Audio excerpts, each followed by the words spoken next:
Good evening and welcome back to another edition of Maddie's Rap with author and storyteller Matt D. Talford. If you are new to my channel, welcome. And if you are a returning subscriber, welcome back. Another Sunday night edition of Maddie's Rap. I'm so glad to be here with you guys tonight. Thank you to those of you who were here with me on Friday night when I went live. I told you I'd be back on Sunday night with a more Passover specific message. I didn't want to bleed it over too much into what we were doing because on Friday night we were talking about some astrological transits, and I didn't want to muddy it. I wanted to keep things kind of in order, keep things decent and in order, as they say. So as you guys are coming in, do me a huge favor and tap that like button.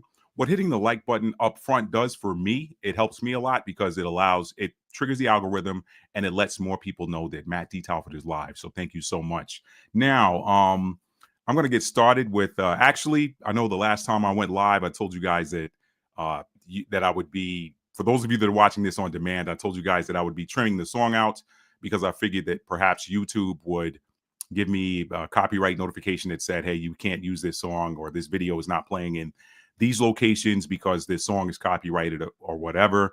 But it turns out that the message said that the owner of this content allows it to be played on this platform. So I'm going to be hitting you guys with another Passover centric, if you will, Passover specific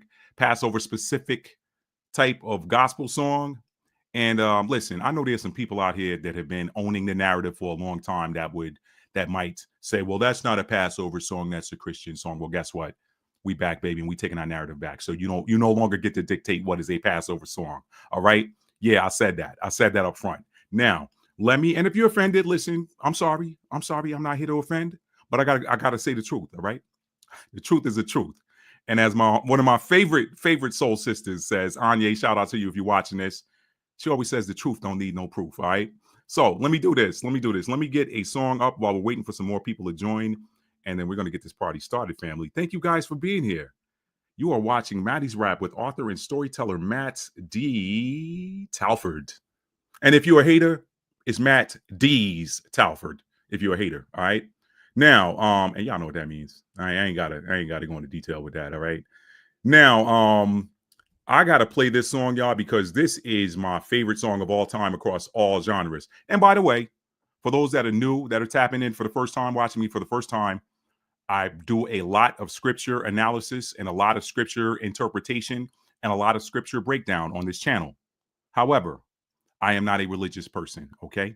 I'm not religious. I don't subscribe to anyone's religion. I don't subscribe to anyone's doctrine, if you will. I don't subscribe to anyone's denomination, Abrahamic religions. I'm aware of them. I used to classify myself as a Christian. I no longer do that, okay? For those of you that have been watching me for a while, you know what we say here. The Bible and the original ancient scriptural texts and scrolls from which it was derived, all right, and other books that they didn't include in there, by the way, are not religious. They're spiritual, okay? They were never intended to be religious material. They were always scripture. They were always spiritual. They were hijacked by the religious establishment and rebranded and refashioned and redoctored into the doctrine of control. All right. We're here to undo that. All right. And undo that injustice. All right. So therefore, this is not a Christian channel. If you're a Christian and you're looking for a Christian doctrine, you're not going to find it here. I'm terribly sorry for you. But please, rather than argue with me in the comments or argue with some of the other subscribers in the comments, just swipe left. Just click off. This ain't your party. It ain't your party. All right. We're spiritual over here, in accordance with John chapter 4, when the Messiah told the Samaritan woman who went to the mountain to worship and was showing him, hey, our fathers worshiped in that mountain. And he looked at it and said, woman, you don't even know what you're worshiping. All right. He said, we know what we worship. He said, God is a spirit, and they that worship him must worship in spirit and in truth, not in religious practices. All right. That's why they didn't like him. So for those of y'all looking for, let me tell you up front, my returning subscribers know this. The Messiah was not a religious man, okay? He was not. People argue that with me. If he were a religious man, the religious establishment would have left him alone because he would have been right there with him, raking in the money, all right? I still haven't hit y'all with that riddle yet. I'm going to do that in a short. Shout out to Tora Girl. She was the first one that said, no, please separate it. Keep it in the short. We don't need you risking the whole video for a joke that might not go over too well with the YouTube platform. So I'll keep it in. I think it's going to be fine, but I'll leave it in the short. Anyway, y'all, let me hit y'all with this song. I'm going to tell you a little story about it. This is, where's the one with, here we go. All right. This is a 7-minute song. I don't think I'm going to play the whole 7 minutes, y'all, but let me play a little bit of it. I might skip ahead to my favorite part. Let me see what we got in the chat before I go over there. We got 10 people here.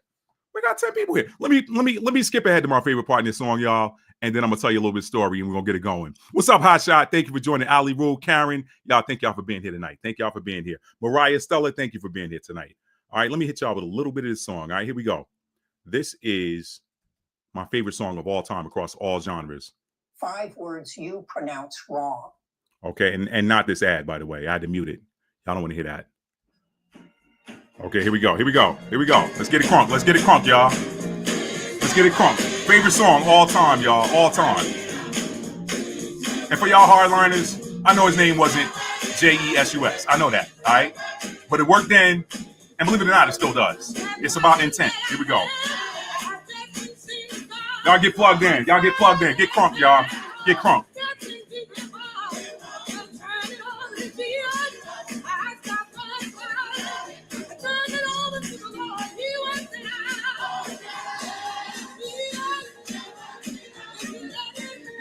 Got my tea going. Sister Tanisha, what's up? What's up? Shalom. Shalom. Happy Passover. That's right.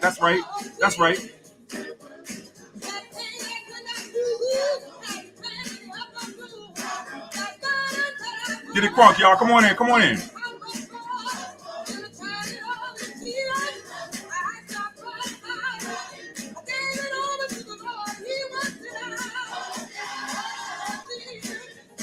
Old school. Y'all come on in. Tap that like button for me. All right, when they go to the break, I'm gonna skip it ahead to my favorite part. Passover, y'all. Passover 2025. We talking about that tonight. Could this be the final Passover, y'all? We talking about that tonight. Could this be the last one? Y'all come on in. Tap that like button for me on your way in, family. It's going to let more people know we out here. Let me step away, y'all. Let me get a towel. I'll be right back.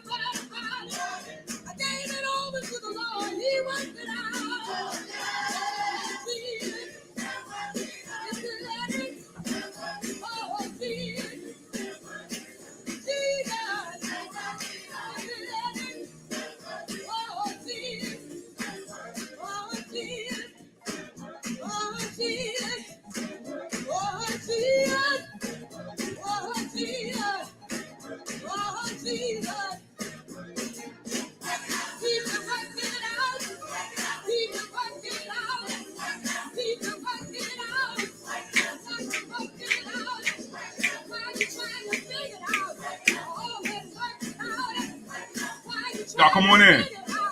We're getting started in just a minute.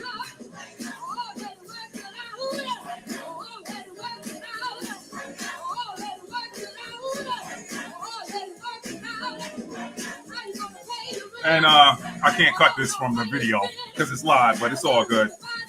Spill a little tea on myself. A little too hype tonight. A little too hype. Even got a gas bill too.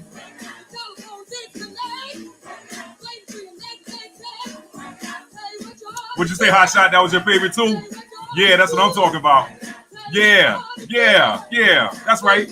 All that Hot Shot. That's what I'm talking about. I wish I had a tambourine in here. Oh.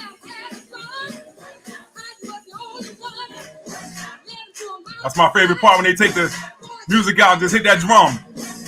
Remind you of them old school churches with the wooden floor. Everybody up stomping.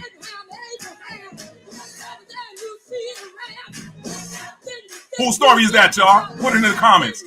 Who owned that story, y'all? Put it in the comments. Is that 1948 state story? Put it in the comments.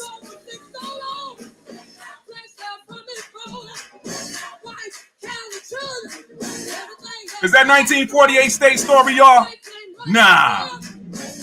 But beat that thing for me, sis. Beat it for me. That's what I'm talking about.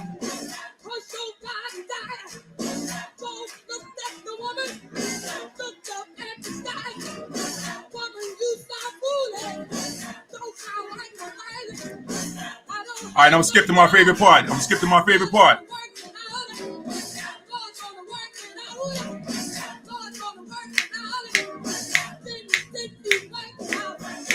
I want to keep this thing going, y'all. Oh my God. Oh, I'm getting hot up in here. Let me skip it forward. This is my favorite part. Here we go.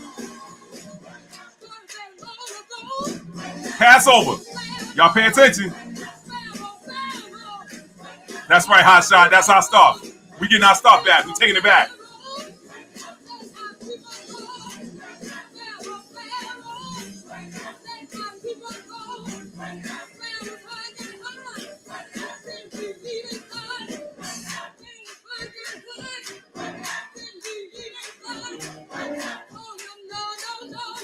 Gonna let your people go.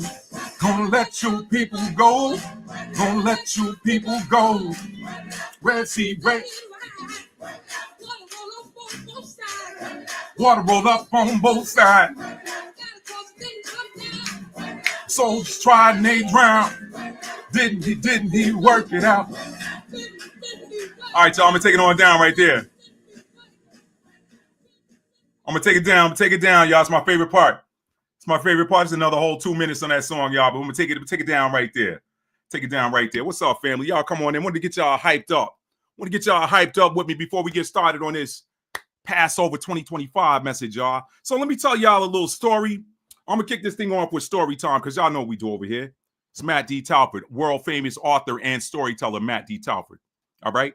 And I haven't published a book in 6 years, y'all. But I promise y'all, I'm gonna hit y'all with a new publication this year. I promise y'all, that's my word. I'm gonna hit y'all with a new publication this year that you're gonna want to read. I promise you that. Practical. This might be the most practical book I've released since I started publishing in 2015. So I got a new one coming out for y'all in this year. I promise you that. Hadn't published anything in 6 years. Y'all know Capricorn was under the influence of Pluto. It was tough. If you had major Capricorn placements, it was tough. But we out of that now. So let me begin with the story. First of all, thank you again. Thank y'all for being here tonight on this Sunday night. I know y'all could be anywhere in the world, but you are hanging out with Matt D. Talford, and I do not take that lightly, family. I do not. So thank y'all for being here. To my new people again, what about the pink moon, Mariah? I ain't gonna be talking about the pink moon tonight. Okay, we talked about that. I did a full moon video 2 nights ago. So I thought I saw your name in there. I thought I saw your name in the chat there. But if it wasn't, go to my live tab on my YouTube channel. Go to the content. Go to the live tab and check out the last. Let me see what the title of that video is. Hang on a second, y'all. Hang on 1 second. Matt D. Mateo de Talfordo. Let's see what we got there live. The title of that video was Full Moon in Libra. What is being revealed? What is being revealed? What is being brought back into balance for you? Okay. That was the last live. I published that one 2 days ago on Friday night. So check that one out. You'll see the word Libra in the thumbnail. It'll be a black and white thumbnail. So check that out. Now, pardon me. Hotshot said we have to go back to the old day of praising our mother and father. You must come on some on Sundays and take us back to the old school. That's what I'm talking about. Hotshot. That's why we do it over here. We keeping it real over here. We keeping it real. I did a video, 2 years ago? That video was, could this be the end of religion? I said, perhaps so, but don't throw out the baby with the bathwater. What's the baby? The bathwater is all that procedure and all of that. What's your boy Marvin Sapp talking about? Close the doors. Everybody lock the doors. Ushers, don't let nobody out. I got 1,000 people in here. I need $40 from each one of y'all. That's the bathwater. That's the old bath. Y'all know when you sit in the bathwater and you had a hard day. You've been out in the sun, cutting the grass, doing whatever you were doing. You was at the beach or whatever, and we get our brown behinds in that bathtub and got all that water turned brown. Yeah, you get rid of the bathwater, but you keep the baby, right? Here's the baby. You don't throw the baby out the bathwater. The baby is the word and the song. The word and the song is timeless. What is that doing on it? Get that off of there. So yeah, Religion is going. Religion is going out with the age of Pisces. But guess what ain't going out? The word ain't going nowhere and the song ain't going nowhere. All right. But we're going to be talking about this Passover thing in a minute. So I appreciate you saying that, Hot Shot. I appreciate you saying that. So now, where was I? Okay, so back to the story time real quick before we get started, family. And I didn't put a show format in the, y'all know, let me back up because y'all know what I do over here. Let me read the copy from the description box because not everybody reads the description box copy. And I take my time writing that because I'm a writer. All right. So let me make sure I read it for you because that's part of the story too, right? Passover 2025. Could this be the final one? Let's search the scriptures to find answers. I had to scroll over, y'all. Okay. Passover, a biblical Passover, a biblical holy day that commemorates a dreadful event that, according to Bible scholars and historians, took place some 3,000 plus years ago. The event, known as the Passover, served as the climax of a series of plagues which were levied against the biblical land of Egypt, also known as Kemet, also known as Mitzrayim, in order to force the hand of their ruler to free the captive offspring of Abraham, Isaac, and Jacob, whose name was changed to Israel, of course, so that Moses, the one who was chosen for the job before birth, y'all know we do over here. We spiritual over here. You know that Moses was chosen for that before he arrived on the scene. All right. He came here. You come here with your job. Don't let nobody tell you anything different. You come here with your job. If you want to know what your job is, check your natal chart. Those of you that are young mothers, got mothers of young children, whatever, even teenage children, whatever, they ain't out of the house yet, whatever. You want to help them out? You want to help them on their path? Look at their natal chart. It'll help you understand what they came here to do, and might give them a little bit of a head start where they may not have to go through some of the turmoil that some of us went through trying to figure it out. Anyway, I'm off track. Let me get back on. So Moses was chosen, the one who was chosen for the job before birth. Let me back up. All right. Let me back up. Where was I? Okay. The event known as the Passover served as the climax of a series of plagues which were levied against the biblical land of Egypt, aka Kemet, aka Mitzrayim, in order to force the hand of their ruler to free the captive offspring of Abraham, Isaac, and Jacob, whose name, of course, was changed to Israel, so that Moses, the one who was chosen for the job before birth, could lead their migration to the land consecrated for them by the Most High. And I put a note in there that reads, for centuries, this story has been disputed by some scholars and historians who have argued against its validity. But to my returning subscribers, y'all already know how we get down over here, right? So in tonight's live stream, we will take a look at some scriptural prophecies that ultimately beg the question, will the fulfillment of said prophecies lead to the putting away for good, the archival of the ancient annual commemoration known as Passover? All right. That's what we're talking about tonight, family. Now, I didn't put the show format. I didn't do a community post. I didn't put the format in the description box. So I'm going to tell y'all what the vibes are tonight. I'm going to show you guys 3 short videos that I downloaded from TikTok. And I'm going to put a little bit of narrative on that. And then I'm going to jump right in and read some scriptures, y'all. I'm shooting from the hip tonight. I'm shooting from the hip. I don't have any notes. I'm shooting from the hip. I didn't eat anything. Okay. I had something to eat earlier today, but I said, you know what? Let me keep my vessel empty so that anything that the Most High wants me to pour out, he can pour in. So I'm shooting from the hip. I know a lot of y'all like my from the hip videos where I don't have any notes. So I'm shooting from the hip, and we're going to talk about this. Okay. So I'm going to share that format. I wanted to play that song, Jesus Can Work It Out, by Dr. Charles Hayes and the Cosmopolitan Community Choir, because that whole part, story read long ago, Moses went to see the Pharaoh. That's what I was going to do before I get started, y'all. Let me tell y'all a story. Quick story time. That song that I played just now, I actually, when I was in the Army, actually, this was the Army Reserves at this point. So I did the Army first, and then I got out and joined the Army Reserves. That was part of my commitment. While I was in the Army Reserves, I went to something called PLDC. It stands for Primary Leadership Development Course. And you go there in advance of getting promoted to non-commissioned officer status. So I went there as an E4. You go there before you get your E5. You got to go through PLDC and learn how to lead, so to speak. And I had a few arguments with some people in there saying, hey, you know what, certain people are born to lead. And there's this whole narrative out there that says leaders aren't born, they're made. ask an astrologer, and an astrologer will tell you, yeah, you might be able to teach somebody how to lead, but if they ain't got the chops, ain't nobody following them. Okay. So yeah, I said it. Anybody that want to come on and debate about that, let's go. Let's go. All right. Leaders are born. Leaders are born. I told you, you come here with your job before you get here. All right. You don't believe me? Read Jeremiah chapter 1, verses 1 through 5. All right. There's the proof. There's the proof. Wait a minute, Matt. But some people don't believe. Matt, don't go down. Don't go down that path. Let me share this story with y'all. I'm at PLDC. I think the year is 1990. I don't know. Maybe it's 94, 95, 95, 96, somewhere between 1994 and 1996. I don't even remember anymore, to be honest. I was in the reserves till 1998. But anyway, so I'm down here at PLDC. And one of the things you have to do is march a platoon and lead or sing cadence. It wasn't new to me. I got called out to do that when I was in the Army. How did that happen? When I was in boot camp, they used to hear me singing in the barracks. They would hear me singing outside. They'd hear me singing in the shower. And they were like, yo, man, Talford can sing. So word got to the drill sergeant when we got to AIT, which is Advanced Individual Training. I'm down here at Fort Sam, Houston, Texas, learning how to be a medic. And somebody told our drill sergeant, what was his name? I don't even remember his name. I want to say it was, I don't remember his name. So I won't disrespect him, but y'all know in the Army, you come up with nicknames for people. We call them Drill Sergeant Snaggletooth. Now we ain't let him hear us call him that because it wouldn't have been good. But we called him Drill Sergeant Snaggletooth because he had some teeth missing.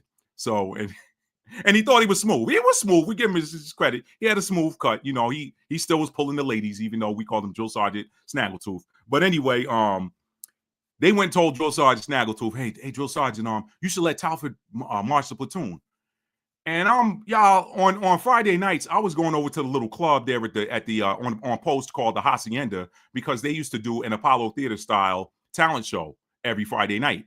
And you know, they weren't giving away any money or anything, but the prize was, you know, for the person who won, they got a free pizza, and then the person who came in second got a large drink. So you got a free large drink then if you want to buy some, whatever. I'm like, look, I ain't got to spend my money. And I ain't, you know, I mean, I want to eat what they got in the mess hall. I might be hungry. Let me go over here to the Hacienda and sing me a pizza, right? So I would go over there and sing and whatnot. And anyway, they heard me singing. The guys in the barracks knew I could sing. And they said, Drill Sergeant, you should make Talford sing cadence the next time we march. Talford can sing. So he calls me, says, Talford. Yes, Drill Sergeant. What's this I hear about you can sing, Talford? What's this I hear about you can sing? I said, Drill Sergeant, I'm all right. I mean, I ain't that good. He said, Talford, don't you lie to me, soldier. Don't you lie to me, soldier. I will lock you down this weekend, soldier. You won't go nowhere. Them little girls you see over there across that thing, you won't see none of them. You'll be in my barracks with that machine waxing the floor. Now I'm going to ask you one more time, Talford, do you sing? Damn. Yes, Drill Sergeant, I sing. Good, you're going to sing for my unit. Drill Sergeant, with all due respect, Drill Sergeant, I am a vocalist.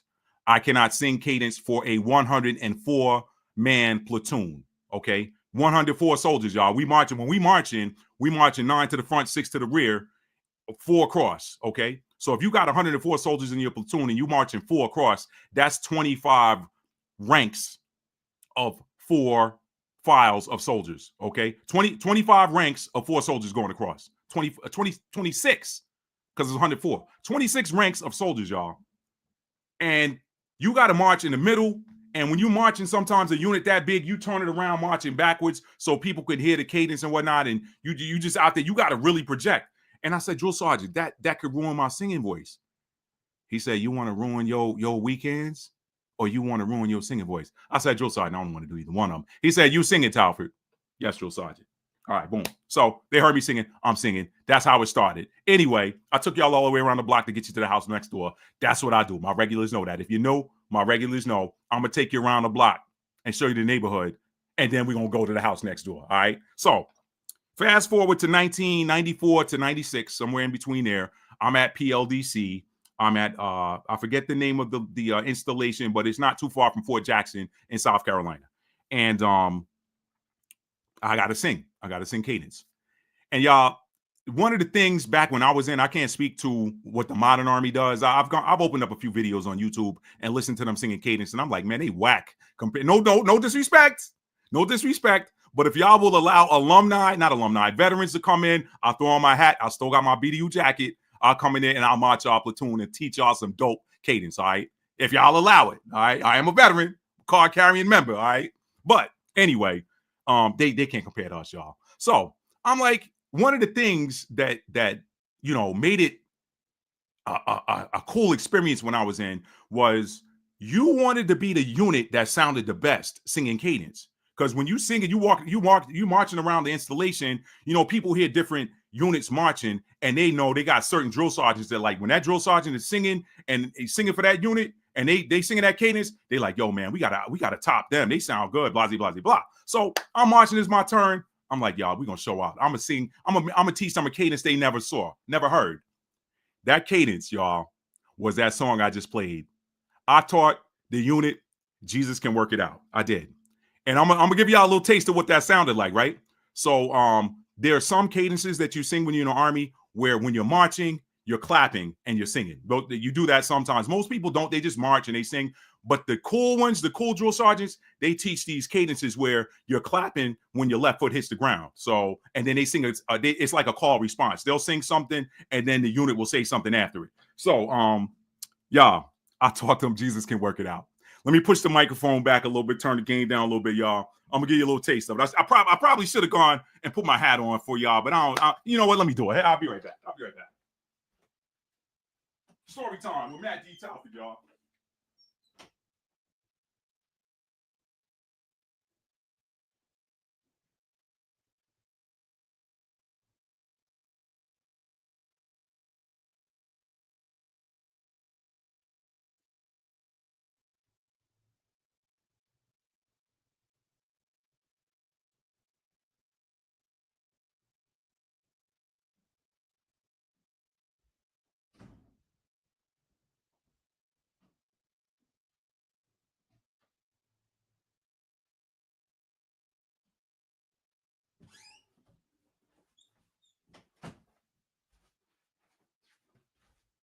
All right, y'all. A story ain't a story unless you can put the costume on. So, now this hat, y'all, this hat is kind of dry rotted. I have not put this hat on in years. Matter of fact, I'm scared to adjust it because it might fall apart on camera, and I don't want y'all laughing at me. All right, but yeah, we'll just do it like that. So anyway, so we marching. I'm out on the side of this unit. Thank God it wasn't 104 soldiers. It was a lot smaller than that. But we're marching, and I want to do a cadence that they never heard before. So I teach them Jesus Can Work It Out. And let me move the microphone out of the way. So we're marching. So we're marching. You left, right left, right left, 1, 2, you left, right left. And then I teach them, they marching. I tell them, I start talking to them, telling them how it's gonna go. So I go, when your left foot hits the ground, I want to hear that clapping sound. So they marching left, your left foot hits the ground. I want to hear that clapping sound. So they, when your left foot, and they clapping. I want to hear that clapping sound. And then they got it. They got the rhythm. And then I come in. When your right foot hits the ground, I want to hear you say, work it out. Work it out. Work it out. And it was a lot louder than that because you had more soldiers. So they like, work it out. Story read long ago. Work it, Moses went to see the Pharaoh. Work it out, Pharaoh. Work it out, let my people go. I said you better let my people go. Work it out, let my people go. I said you better let my people go. Pharaoh's heart got hard. Work it out, would believe in God. Work it out, told them no.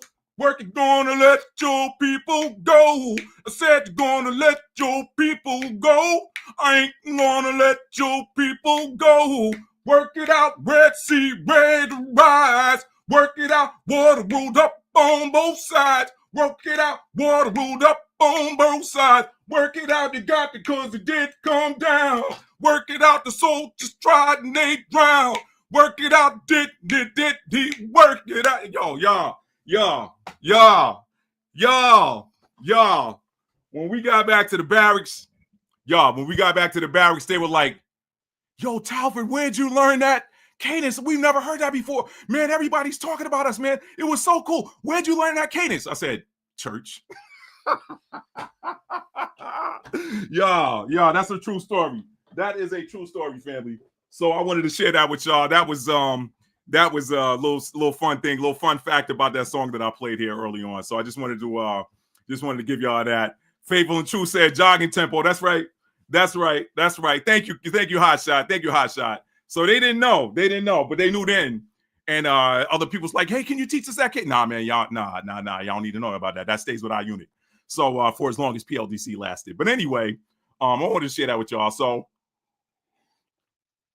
let me get started here. Let's get the thank you. I appreciate your faithful and true. Thank you.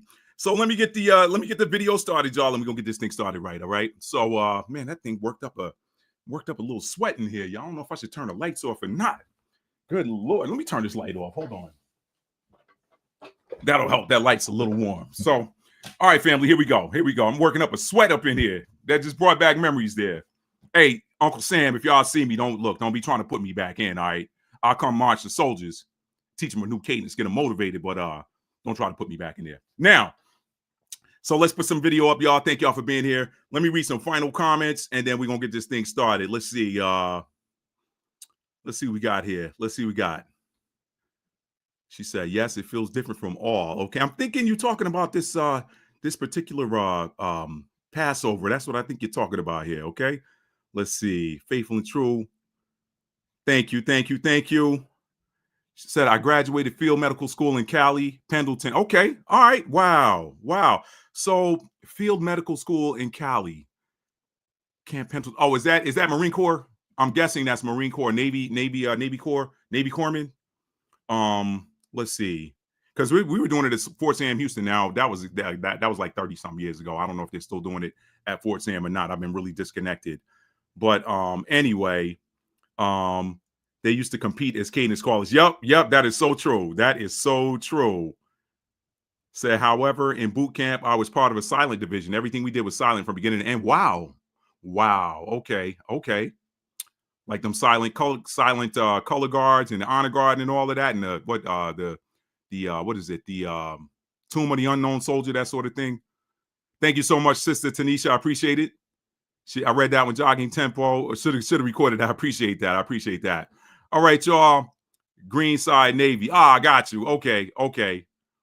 Karen said, former Army, love that story. Thank you. And thank you for your service, Karen. Thank you for your service. So now, y'all, without further ado, we're talking about Passover 2025.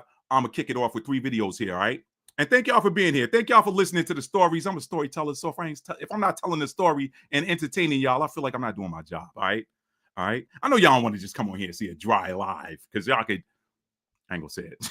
There's some other channels you could turn to if you wanted to do that, okay? Or you could go over to Rumble. There's some people that do some stuff on Rumble that's kind of, but anyway, I ain't knocking nobody's work. I'm just gonna be different. I'm gonna be me. That's what I do. So now let's get this party started. I'm gonna bring this video up on the screen, y'all. And let's see what we got here. Let's go with Passover number 1. All right, here we go. First video for the night. Hopefully this shows. I know sometimes I'm a Christian and I'm celebrating Passover instead of Easter this year. Christians should celebrate Passover. Let me redo this. Let me redo it. God told us. Hold on. Let me redo it. All right, let's try this again. I got behind there. Video file, Passover. Okay.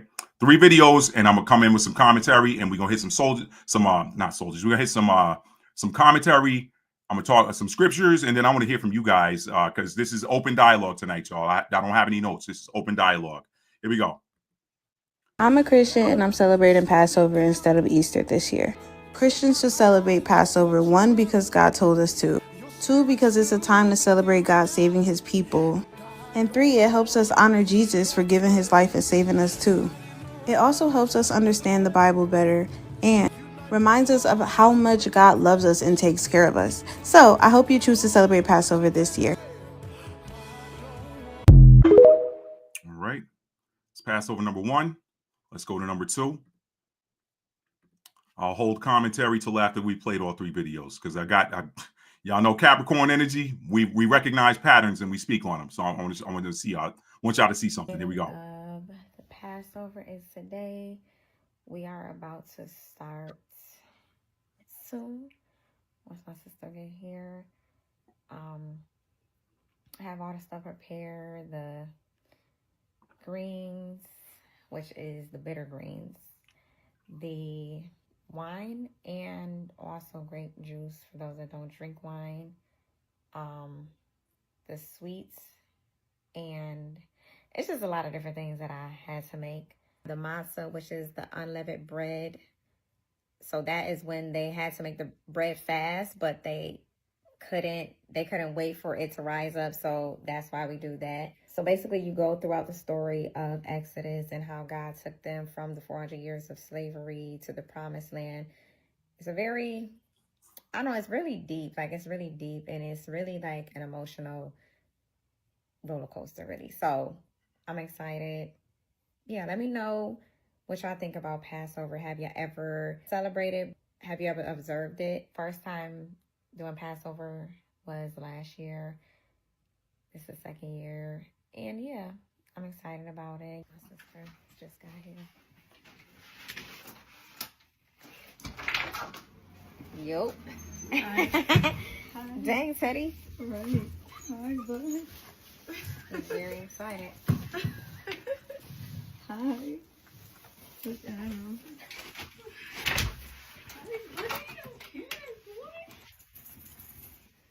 Are you gonna wake him up? Yeah. The hair fly, sis. I love the hairdo. I love the hairdo. It's fly, real fly. Here we go. All right, and I got one more. Here we go.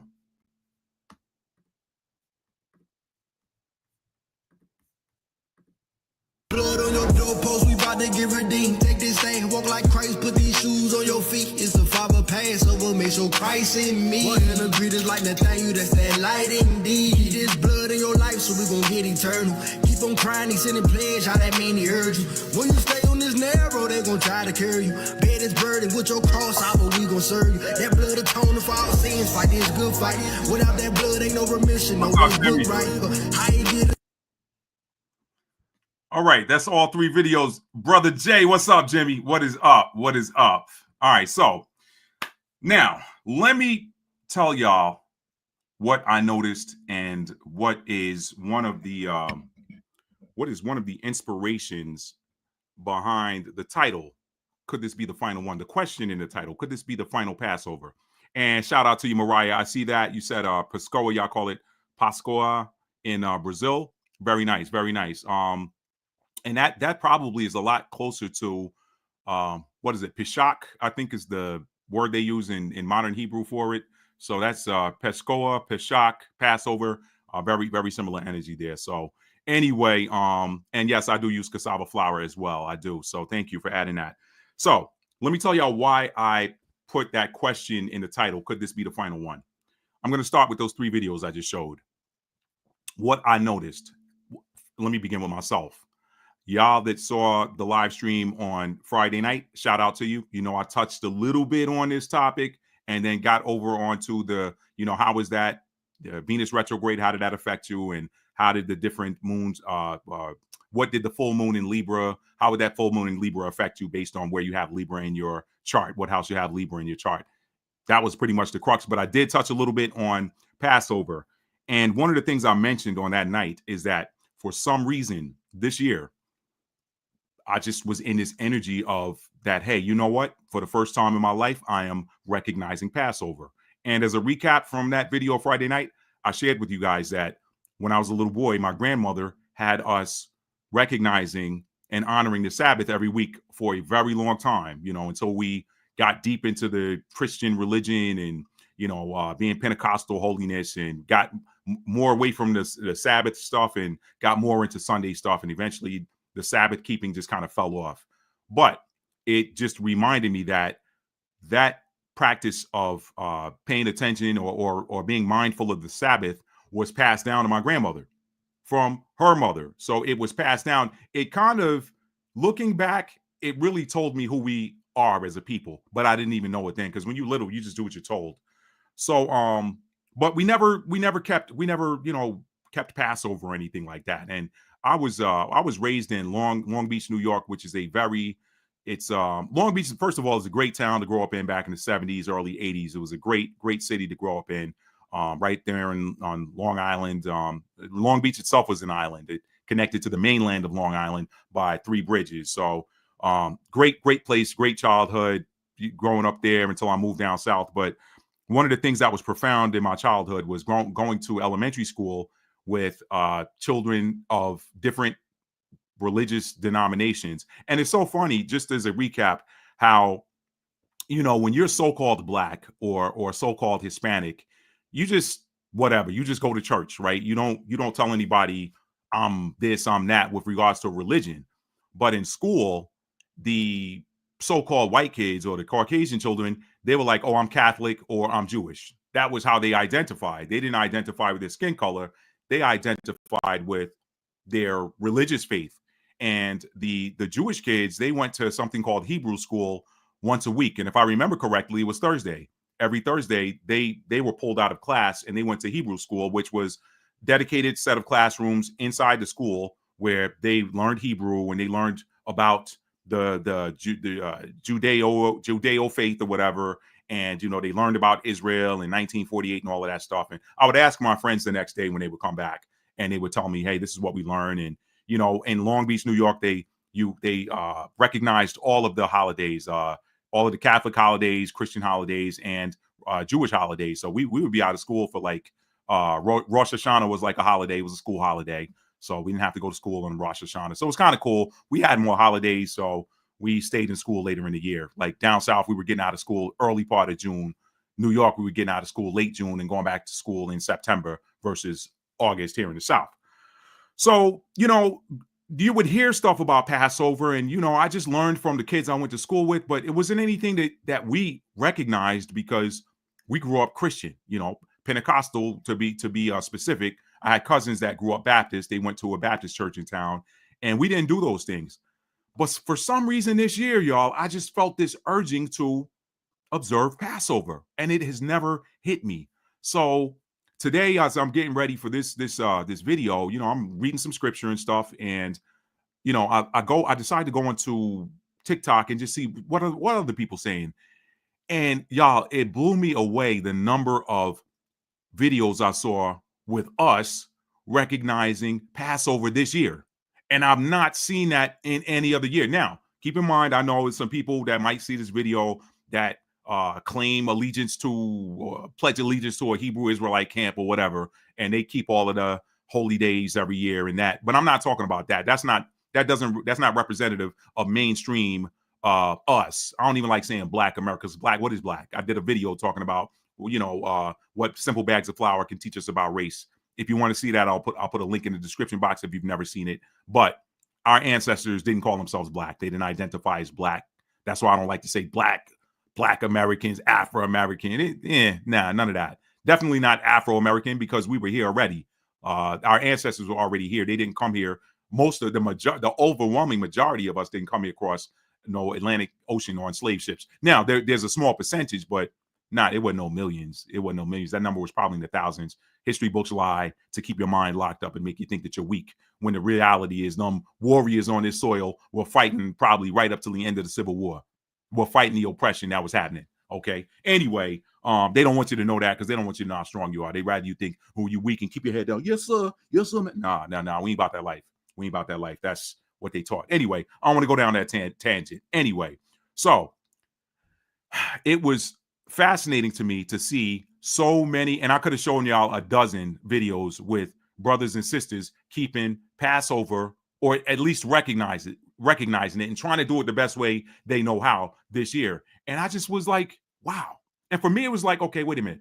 That is the real holidays of my ancestors. They didn't. And you know what? If you want to be honest, Passover is really like the original Independence Day.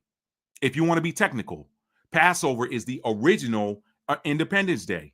Passover preceded Independence Day by 3,000 years?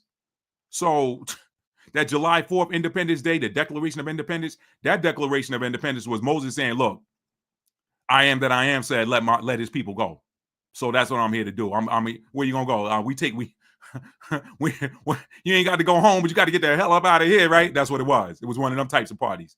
We going anywhere but in here. We got to go. We can't work for y'all no more. We done slaving for y'all. We can't work for y'all no more.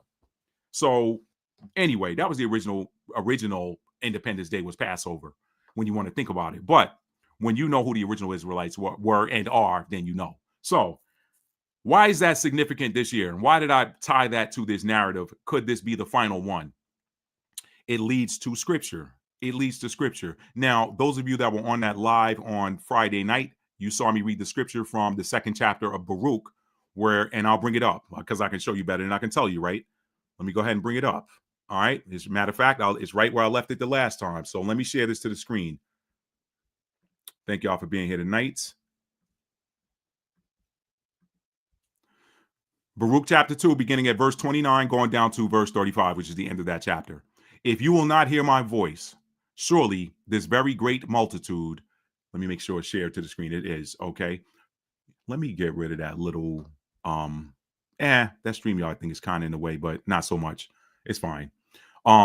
If you will not hear my voice, surely this very great multitude shall be turned into a small number among the nations where I will scatter them. For I knew that they would not hear me because it is a stiff-necked people. Now, y'all know Negroes are stiff-necked. Like we wrote the book on being stiff-necked. Anyway, but in the land of their captivities, they shall remember themselves and shall know that I am the Most High, the Lord their God, it says here. Okay, that wasn't there. That's a mass edit. Anywhere you see the Lord thy God or the Lord their God, that was a mass edit where they took out the name Yahweh or however you pronounce it, okay? And they shall know that I am Yahweh, for I will give them a heart and ears to hear. And they shall praise me in the land of their captivity and think upon my name and return from their stiff neck and from their wicked deeds. For they shall remember the way of their fathers, which sinned or erred before the Most High. Verse 34 is the kicker. And I will bring them again into the land which I promised with an oath unto their fathers, Abraham, Isaac, and Jacob, and they shall be lords of it. And I will increase them, and they shall not be diminished. And I will make an everlasting covenant with them to be their power, and they shall be my people. And I know it says God there. Oh, God, just swap in the word power, okay? Because he's all powerful. So, and I will make an everlasting covenant with them to be their power, and they shall be my people. And I will no more drive my people of Israel out of the land that I have given them. All right. That's Baruch chapter 2, verses 29 through 35. The kicker is verse 30. Verse 30. For I knew they would not hear me because it is a stiff-necked people, but in the land of their captivities, they shall remember themselves. Is that not happening? You got this year, here in 2025, I have seen more so-called black folk recognizing Passover than I ever have in my entire life. And I'm not going to say my age on this camera, but I've been here a while, okay? Let me say that. I've been here for a minute.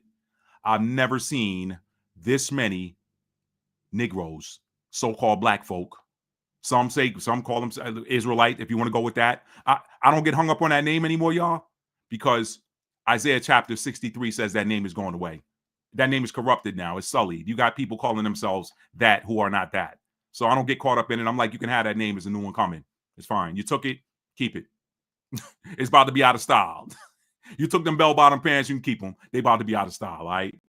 That's how I feel about it. But I don't impose I don't impose the way I do anything on anybody. I just tell y'all how I move. Okay, so I could just as easily walk around and tell everybody I'm Israelite, but to me that name has been sullied in two ways. One, you got people, I call them 1948 state, calling themselves that now. When they weren't before, now they call themselves that. And then it also leads to religion because you got these camps out here that Hebrew Israelite camp. So I'm like, I'm not religious. So I'm not trying to be affiliated, associated with nothing. I just am. Okay. I'm gonna go with that. I exist. I'm gonna go with that. All right. I exist. I breathe. I'm a walking, living, breathing soul. Okay. All right. So anyway, but in the land of their captivities, they shall remember themselves. That is happening in droves this year. I'm like, this many people keeping Passover. Wow. That's been fascinating to me. It's been fascinating to me. So, but Matt, why do you say could that be the final one? What does that have anything to do? Okay, you read Baruch chapter 2, verses 29 through 35. I get that. why are you saying this might be the last one? Why are you asking the question, could this be the final Passover? Let's bring up another passage of scripture because I can show you better than I can tell you. Okay. Let's begin here. Right here. I'm going to share this to the screen. And y'all know this one because I hit this one a lot. Okay, but I don't go this far up. I'm going back. Okay. Pardon me, y'all.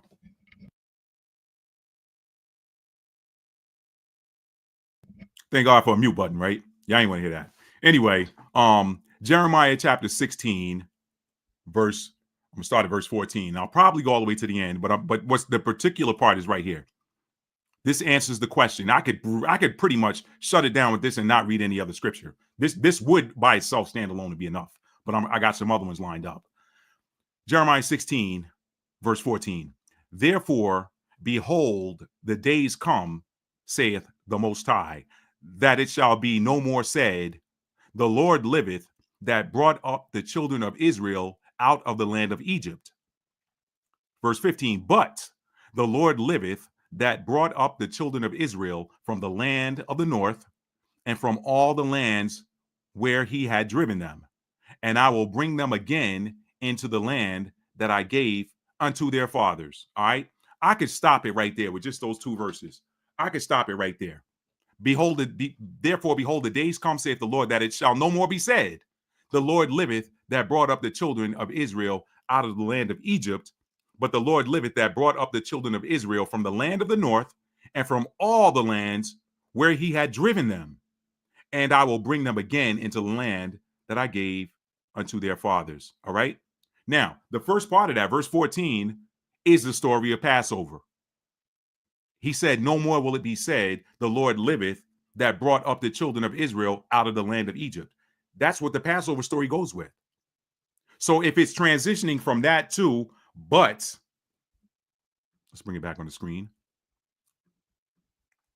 If it's moving from that narrative to the narrative of verse 14, but the Lord liveth, that brought up the children of Israel from the land of the north and from all the lands whither he had driven them, and I will bring them again into the land that I gave unto their fathers. What else you need to hear? That's the story right there. So there is no, what's it going to be called then? That's not Passover anymore, right? Passover will be over and done with because it will go with a narrative that has been archived and replaced with a new one. So that is why I asked the question, could Passover 2025 be the final one? Okay, Matt, I could see your argument there, but what's so special about 2025? Like, why can't it be Passover 2030? Who's to say that thing that you just read is going to happen in 2025 or in 2026 before the Passover season? Who's to say that? Like, how do we know that we're not going to see Passover 26, 27, 28, 29? It goes back to here. It goes right back to here.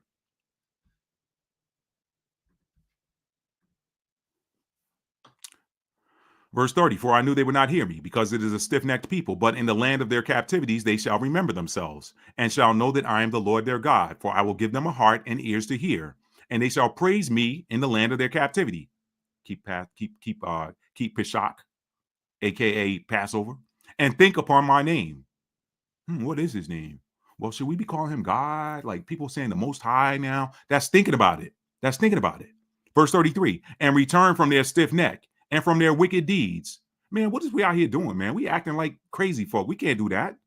All right. Now, again, understand, y'all, that it's sometimes it's a challenge to separate reading the scripture that has been hijacked by the religious establishment and staying out of that religious zone, because religion leads to looking for God outside of yourself. And Luke 17:21 says the kingdom of God is within you. So this is, you got to be able to have that discernment and be able to make that distinction. Okay. Let me say that. So this is not about religion.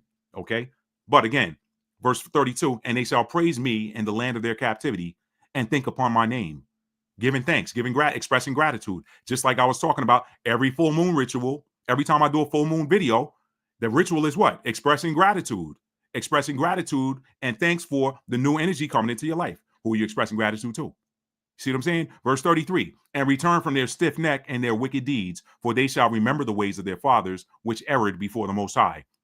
Verse 34 answers that question. And I will bring them again into the land which I promised with an oath unto their fathers. Okay. And I will increase them, and they shall not be diminished. So once you wake up, right? Once you wake up, what is the purpose for? Let's go back here. Therefore, behold, the days come, saith the Lord, that it shall no more be said, the Lord liveth that brought up the children of Israel out of the land of Egypt. But the Lord liveth that brought the children of Israel from the land of the north and from all the lands whether he had driven them. And I will bring them again into the land that I gave to their fathers. How long are you going to sit there in, quote unquote, the land of captivity after you've woken up? So it's like the wake up occurs first. The awakening occurs. And it's almost like the awakening is what activates the rescue and return. It's the awakening that activates it. So my personal thought, and I told y'all I don't have any notes, I'm shooting off the hip tonight. My personal thought is this. Oh, I'm some loud talking neighbors outside. Anyway, sorry. My personal thoughts are these. I personally feel like, y'all, that all it's going to take is a critical mass of a minimum number. That critical mass is a minimum, not maximum, just a minimum number, whatever that threshold is. And that's written somewhere in the heavens. That's written somewhere in the Akashic records. That threshold, just like a computer program. Y'all know I worked in IT for 16 years before I retired from corporate America. It's just like a computer program.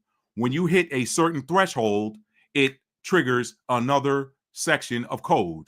Another subroutine triggers once it's written in code, like, okay, once this number reaches this threshold, then activate this subroutine or activate this stub of code.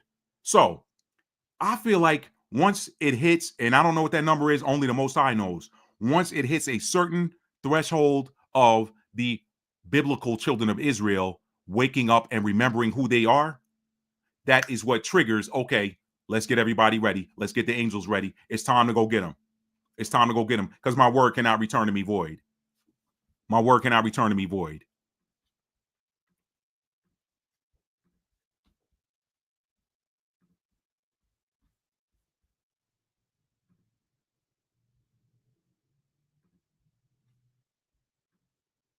So shall my word be that goeth forth out of my mouth. It shall not return unto me void, but it shall accomplish that which I please, and it shall prosper in the thing whereunto I sent it. Okay? So if he says it, if it's written, it's going to happen. This is why I tell y'all, when I give y'all these manifestation hacks, I tell y'all one of the things you do, write it, see it, say it, hear it. When you write something down, your eyes see it. And when your eyes see it, you say it without moving your lips. You say it. The minute your eyes see something that's written down, you say it. And when you say it, your ears hear it. What does the Bible say? Faith comes by hearing. Faith is what? Inner knowing, sight unseen. So that inner knowing is activated by hearing. That's the trick. That's another life hack. That's another trick to manifestation. Faith comes by hearing, and hearing by the word of the Most High. The God lives within you. So when you speak it, you're actually speaking the word of God. The word of God is coming forth from your own mouth. But guess what? If you write it, as above, so below, it is written. How many times do we see that in the New Testament with the Messiah? It is written. If it's written, it's going down like that. Universal law is written in the ether somewhere. Universal law is written. It is written. So, little manifestation hack. I did a video on that too. Write it, see it, say it, hear it. When you write it, you see it. Your eyes see it as you're writing it. When you see it, you're saying it without even moving your lips. When you're saying it, you're hearing it without even making a sound. And by hearing it, it's activating that inner knowing. That's what activates it. The sun, what's the inner knowing? The inner knowing is a product of your solar plexus chakra, the third chakra, number 3. Chakra number 3 is governed by that body or that ordinance, as is listed in Jeremiah 31, called the sun. The sun is an activator. The sun rules over the 5th house of astrology. The 5th house is the house of activation and creation. The information that comes down in the sunlight is what triggers creation. That's why when you want a plant to grow, you got to put that seed. You got to make sure that seed is exposed to soil that is getting hit with sunlight. because that sunlight has information that activates that seed. The information in the sun activates the DNA in the seed and triggers that DNA to do what it's programmed to do. So that same sun rules over your solar plexus chakra. It is responsible for creation. So therefore, when you want to create something and manifest something that is not there, you got to speak it. But guess what? If you write it, you're going to speak it without moving your lips. I know I took y'all all the way around the block to get you to the house next door. Basically to say that whatever he wrote, whatever is written, whatever he said, I just showed it to you, Isaiah 55:11. He said, my word does not return to me void. So if he wrote, I'm going to go and get him and put them back in the land that I gave their fathers, these scriptures tie together, y'all. Everything's connected. So here in 2025, you got all of these offspring of Jacob, all these offspring of Jacob, and Rachel and Leah, and I can't remember the other two names or whatever. All of these offspring are waking up and remembering who they are. And so you're gonna have some critics out there that come from 1948 state, which is also prophesied in scripture.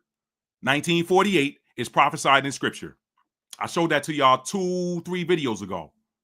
I'll bring it back up here tonight if y'all need to see it. Put a thumbs up in the chat if you want me to bring that back up. 1948 state is prophesied in scripture. So you're going to have some people from that's affiliated with 1948 state that say, oh, they're not doing it right. They're not Jewish. What are they doing? They can't do that. They're not affiliated with a synagogue. Do what you want. Look, that's yours. It's yours to mess up. If you want to mess that up, that's yours to mess up. That's yours to mess up. Okay? Like I said in the last video, I ain't seen nobody die from for saying, hey, you know what? I want to celebrate Passover. I want to be in remembrance of Passover. I want to remember what the power did for my ancient ancestors, which is the same thing he promised to do for us again.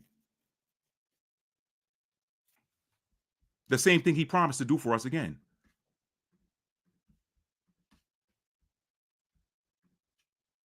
Behold, the days come, saith the power, that it shall no more be said, the Lord liveth that brought up the children of Israel out of the land of Egypt, but the Lord liveth that brought up the children of Israel from the land of the north and from all the lands whither he had driven them. And I will bring them again into the land that I gave to their fathers. Let's get another one. Zephaniah chapter 3. Let's start at verse 8. Therefore, wait ye upon me, saith the Lord, until the day that I rise up to the prey. For my determination is to gather the nations, that I may assemble the kingdoms, to pour upon them mine indignation, even all my fierce anger. I looked up indignation for y'all before. I'm going to hit it again. Where's my dictionary app? Here it is. For those of y'all that want to know what that dictionary definition is.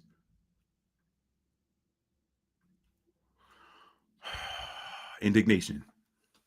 Shooting from the hip tonight, fam. Anger or annoyance provoked by what is perceived as unfair treatment. Have the biblical children of Israel been treated fairly?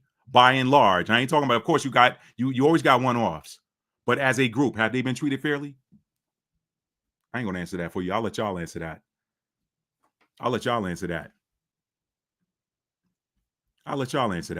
Okay, so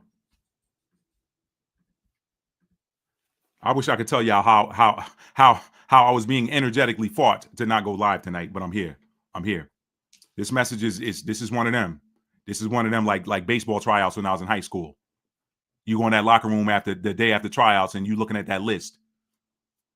That list of names on that wall makes some people happy and send other people out of there in tears. Somebody made the team, somebody didn't. This message is going to make somebody happy. It's going to piss somebody else off. It is what it is. Don't shoot at the messenger. Notice I ain't say don't shoot the messenger. I ain't worried about that.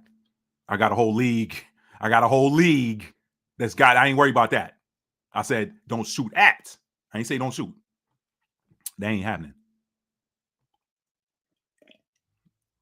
Y'all may not want to try my angelic team. I'm gonna leave it at that. Anyway, that's why I don't say dumb stuff like that. Anyway, therefore wait ye upon me, saith the Lord, until the day that I rise up to the prey. For my determination is to gather the nations, that I may assemble the kingdoms, to pour out my indignation, even all my fierce anger. For all the earth shall be devoured with the fire of my jealousy. Not jealousy like you got some. No, it's jealousy like I don't like how you treated what's mine. Okay. I don't like how you treated it. Okay. That's really that's a poor English translation. I can show you another passage of scripture that talks about the problem with translating ancient Hebrew into other languages. But anyway, ain't jealous. Who is the Most High jealous of? Right. That's a poor translation. Anyway, for then will I turn to the people a pure language, that they may all call upon the name of the Most High to serve him with one consent. Y'all know the Tower of Babel story. Y'all know the Tower of Babel story. That once upon a time, there was one language spoken on the planet. Now you got all these mixture of languages. People think that's folklore. Well, why in the world is it that every species of animal speaks the same language except human beings? Human beings are the only ones that have different tongues, different dialects. That was that confusion that was brought down because of what happened by some ancients that thought that they were smarter than the Most High. We back here now. Y'all see them unextincting. I saw an article the other day where they unextincted a dire wolf. They're doing some of the same things that they did pre-flood. They're doing some of the same things that they did before the flood. What did the scripture say? As it was in the days of Noah, so shall the coming of the Son of Man be. Some people look at that two different ways. Some people think of that as a person. Others think of that as the brightness of the sun. Y'all see that sun is burning more and more intense. And what it's doing is it's actually making some people's skin look richer and younger. And some people are aging rapidly because of what's going on with the sun. Some people are reverse aging and others are aging rapidly. What if that's the return of the sun? Who knows? I don't argue. Listen, at this point, I don't argue theology with people because that's pointless. I'm like, could it apply? If it could, then I could go with it. I'm not listening. If that's your opinion, if I don't think it can apply, it still ain't worth me arguing you with. I'm not going to try to convince you of something that you firmly hold. That's your thing. We ain't got to talk. It's easy. Or we can talk about something we agree on. Anyway, so that they may all call upon the Lord to serve him with one consent. So that's one of the first things that's going to happen. It's going to be some cosmic flash. Something's going to happen where everybody's talking the same language again. If we were smitten with confusion so many thousands of years ago, anything that happens has a reverse. That's one of the laws of that's one of the universal laws.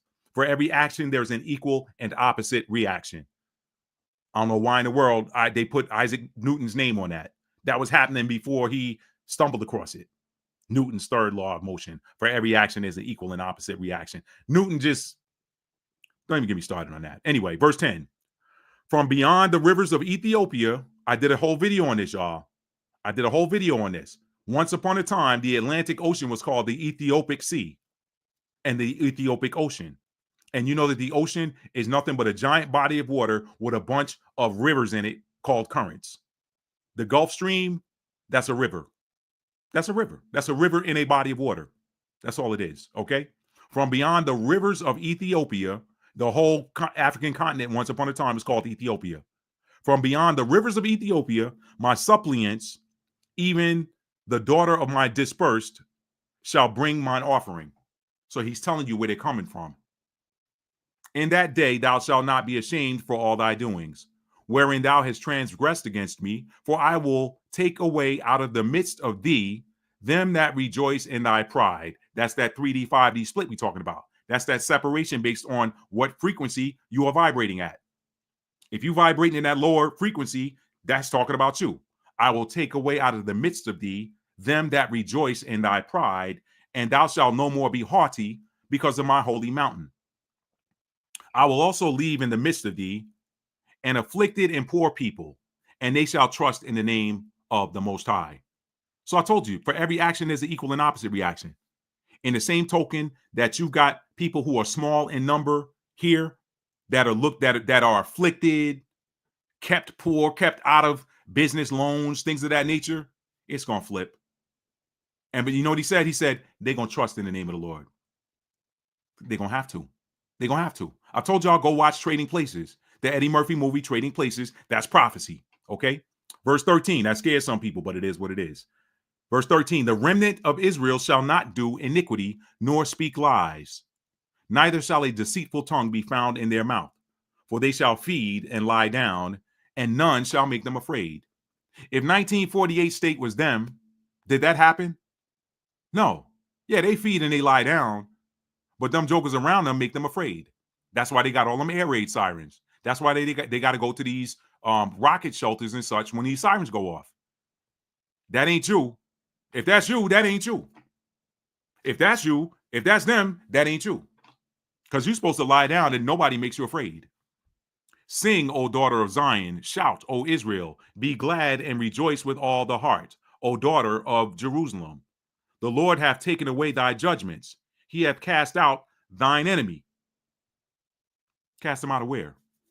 I told y'all what's going to happen in all of these lands that, and I read the Esau, I read that Esau story, the blessing that Esau got. Not only did he get the blessing of military strength and might, he also got the blessing of what did Isaac give him? He said, the fatness of the earth shall be thy dwelling. That's all the best lands. That's all the best lands. So now this is the reversal of that. He said, the Lord hath taken away thy judgments and hath cast out thine enemy. From where?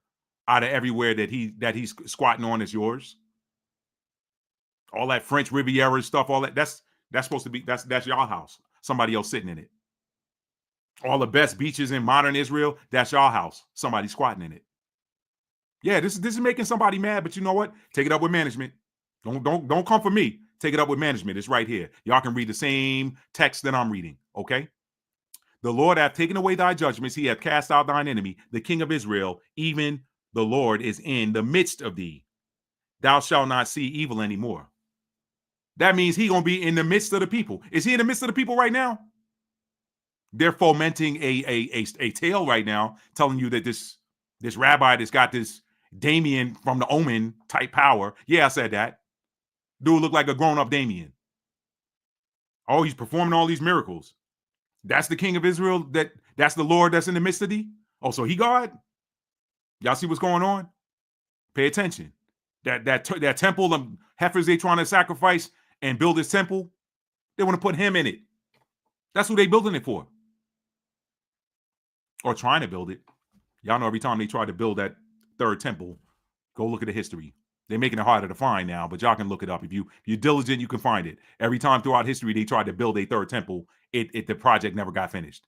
Earthquake or something knocked it off, or an attack came from an enemy or something like that, and they couldn't finish the project.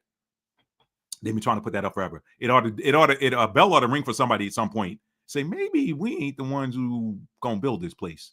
Anyway, in that day it shall be said to Jerusalem, fear not, and to Zion, let not thy hand be slack. The Lord thy God is in the midst of thee. The Lord thy God in the midst of thee is mighty. He will save.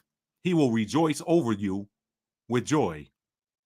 He will rest in his love. He will joy over you with singing. I will gather them that are sorrowful for the solemn assembly, who are of thee, to whom the reproach of it was a burden. The reproach of it was a burden. The reproach. Look at them. Them N words. Y'all, let's give them. Anyway, that time is up. Verse 19. Behold, at that time I will undo all that afflict you. I will undo all that afflict you, and I will save her that halteth. Or somebody, that means basically somebody who's having trouble moving around, the lame, the sick, whatever. And I will gather her that was driven out. I will gather her that was driven out. When did that final driving out happen? 70 AD. Go read the Antiquities. Go read Wars of the Jews, which is the title of the book. It is what it is. Don't attribute that to 1948 state. That wasn't them that was fighting the Romans. That was not them that was fighting the Romans. Do not attribute that to 1948 state. That was not them that was fighting the Romans. Okay? I will gather her that was driven out in 70 AD. If 1948 was, then this has already happened. They've been gathered. If 1948 state was them, then that's happened already. They've already been gathered. But that don't match the scripture a little bit above there that says they will lie down and nobody will make them afraid. See how some things ain't lining up, some things ain't matching? And I will get them praise and fame in every land where they've been put to shame. In every land where you were told no when you try to get a business loan, I'm gonna give you praise and fame.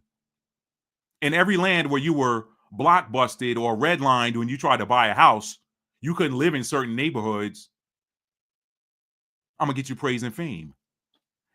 At that time, I will bring you again, even in the time that I gather you. For I will make you a name and a praise among all people of the earth when I turn back your captivity before your eyes, saith the Most High. So we're going to see this thing. We're going to see this undoing happen. We're going to see this reversal happen. Passover 2025, could this be the last one? What good is a Passover? What good is celebrating the carrying out from the ancient land of bondage? What good is that? What good is celebrating the angel of death? Because that's what it was about. Passover, slaughter that lamb, that innocent, blameless lamb. That story was repeated with the Messiah, right? Some people don't see that connection. Slaughter this innocent, blameless lamb and put his blood on wood, on wooden doorposts, wooden beams. See the connection? Put his blood on wooden beams. Eat that flesh. Okay? Eat unleavened bread, whatever. The rest of the stuff, y'all know the story. Because I'm about to get y'all out of here. But that blood is required so that that death angel can pass over you and hit everybody I sent them there to take out. If you ain't got the blood there, he's going to see you as the enemy. Make sure that blood is up there. That's the Passover story.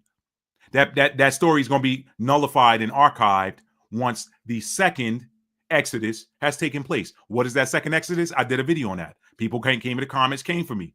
Called me a fool. I ain't know what I was talking about. Okay, whatever. I got thick skin. You're not going. Your words aren't going to knock me off my path. Capricorn, baby. That's how we move. We finish the job.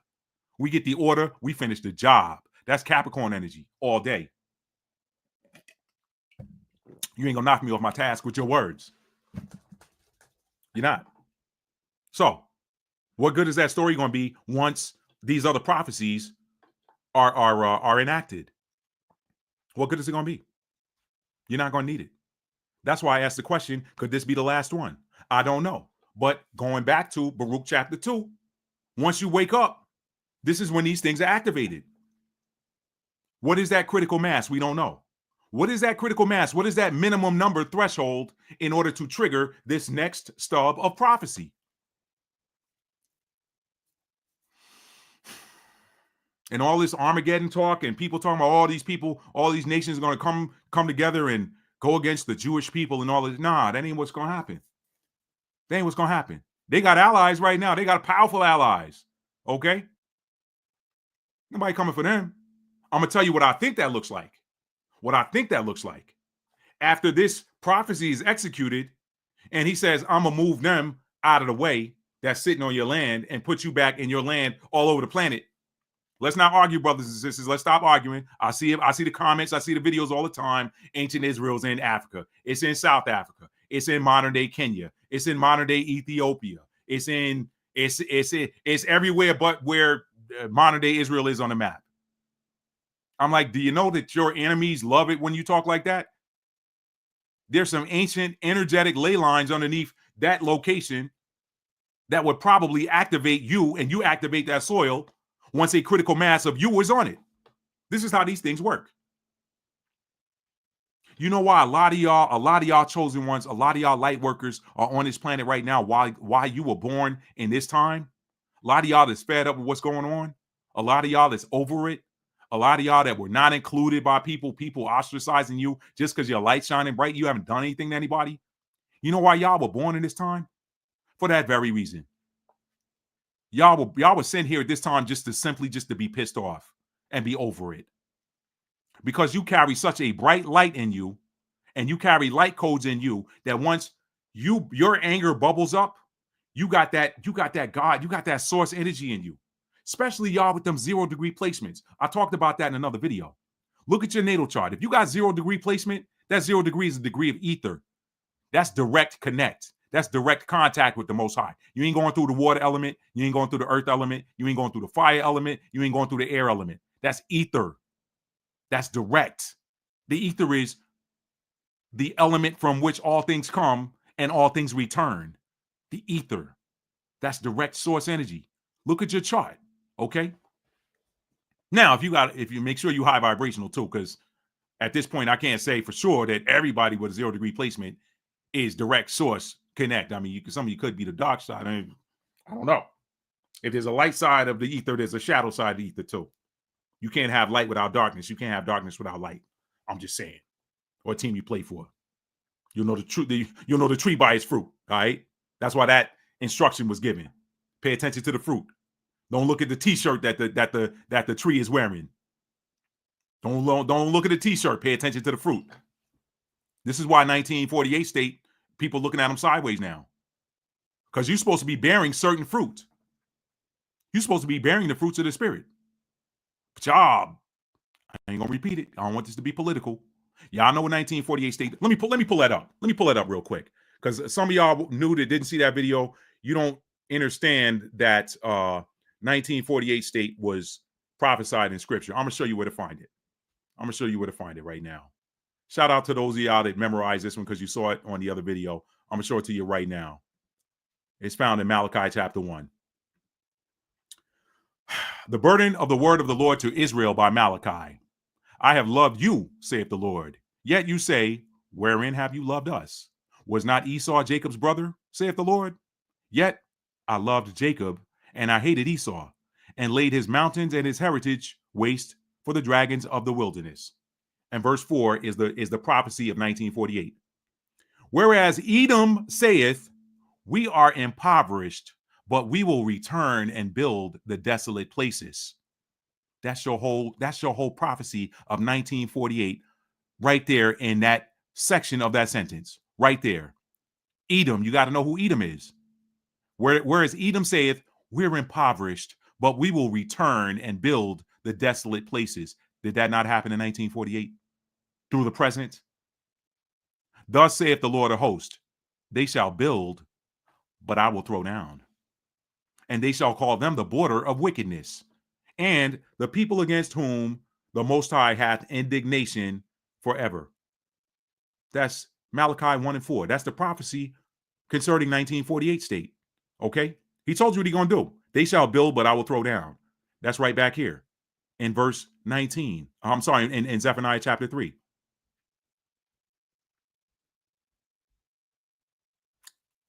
Where is it? I just read it. Verse 19, behold, at that time I will undo all that afflict thee. Okay? It was up here.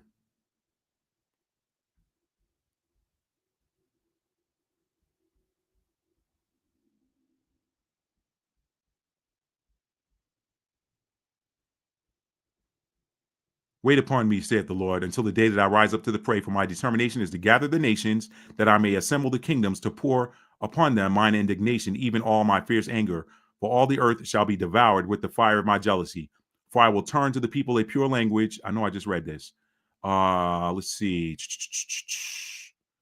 The remnant of Israel, okay. Let's see. Feed and lie down, not be afraid. I have taken away their judgments, even the midst of thee, and thou shalt see evil no more. For that day shall be said, fear not, okay.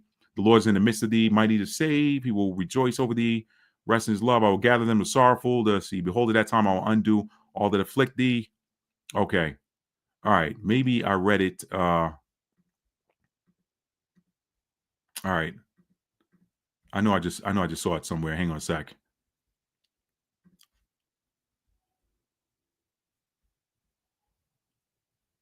Okay. I know I read something about driving out. I know I saw it. Y'all put it in the chat if y'all remember, okay? I know I just saw it somewhere, but I'm not going to spend too much time on it. He basically is telling you what he's going to do. Now, if he said, I'm going to gather all these nations and pour out his indignation, pour out the fire of his fury on them, how's he going to gather them? They're going to gather themselves when they come for y'all. That's the other part of that prophecy. That whole Armageddon thing, all these people coming against, they're going to come against y'all because they're going to say, who do they think they are to plant themselves on our land. Those are our lands. And all of these people that's fighting each other right now, they're going to turn. Y'all remember that dream I shared with y'all? Y'all remember that dream I shared with y'all? I shared with y'all two separate dreams where enemies became allies to go against a chosen one. I showed y'all that in two different dreams. People that you thought were friends turned into enemies because they were jealous of something that you had. So they became, they were hating each other. But as soon as you got the precious stone, okay, wait a minute. Who are they? Who do they think they are? Hey, let's team up and get them out of there. We'll go back to fight each other later. He's going to use y'all as the bait. That's how that's going to happen. That's how that's going to happen. All of this is connected. All of this is connected. Let me read some comments. Let me read some comments, y'all. Let me read some comments. She said the Christians are coming out of pagan Easter. Yep. How about that? And I would, at this point, you could, Christians, listen, a lot of us were Christian at one time, so we don't want to be too harsh, but I'm just saying that they're waking up, because it ain't about, Christianity was a chain of bondage. Christianity was a chain of bondage. By some accounts, some people argue that it was a necessary chain of bondage. I get that. But once you wake up and recognize what's going on and that you're being controlled, I was watching somebody today talking about Joel Osteen. I'm like, you know what? That makes a lot of sense. Like, what is he really talking about? I saw something, Joel Osteen mad at Cat Williams or something for Cat calling him out or something like that. I saw. But yeah, so people are waking up. Even though she said, hey, this is why Christians should celebrate Passover, they don't even understand why they're waking up. That is, listen, I told y'all some things were going to happen this year when the North Node entered into Pisces in a 9-year.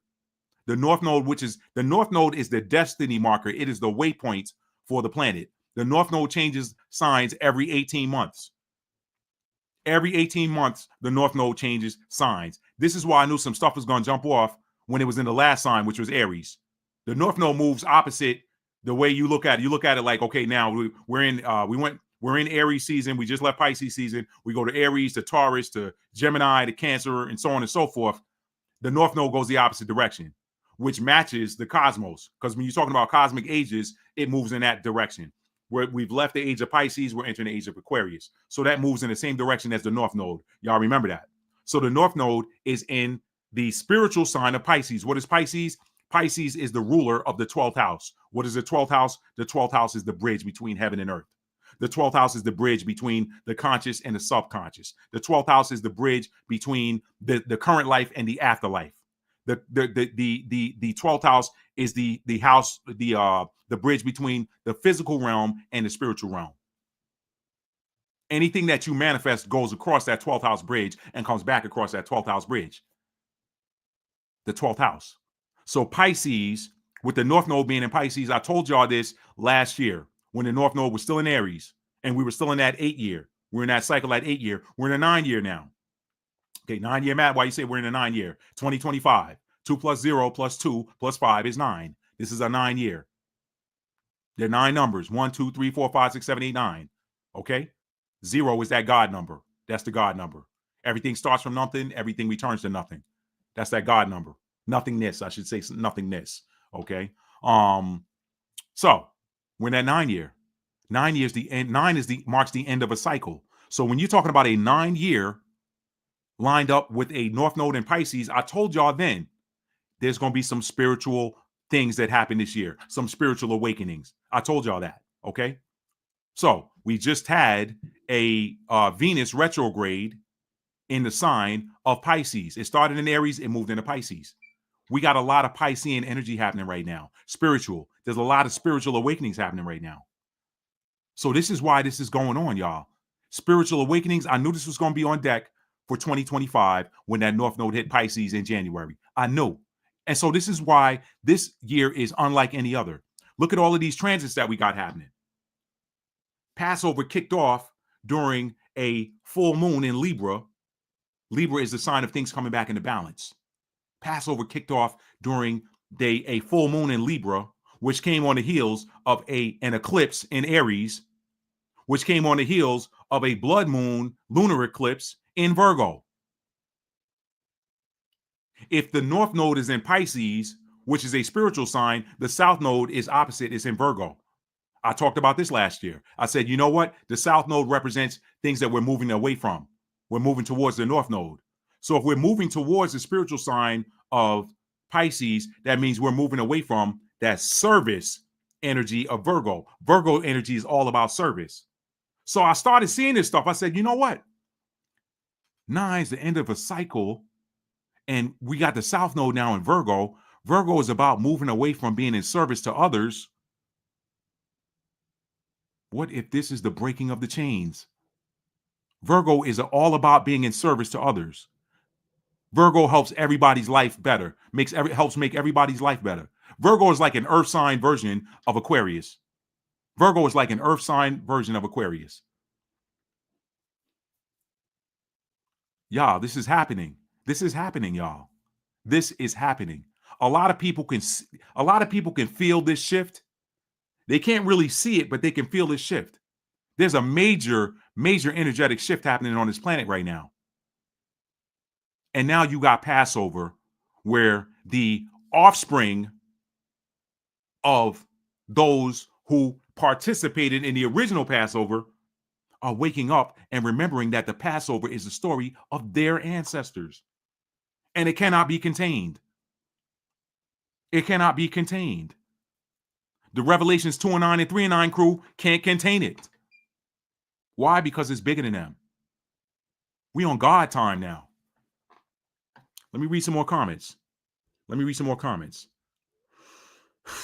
Faithful and True said, I grew up non-denominationally. That good for you on that. I'll tell you what. Good for you on that. Although going to public schools introduced me to other faiths. Exactly. Said, that's right. These Gentiles came up with the color of people, Carl Linnaeus and Johann Friedrich Blumenbach. Sister Tanisha, I just saw a video about that 2 days ago. That's crazy. They did that for divide and conquer. And it has worked for the longest, but it ain't working anymore. We are so hard-headed. That's funny. Carbios. Yup.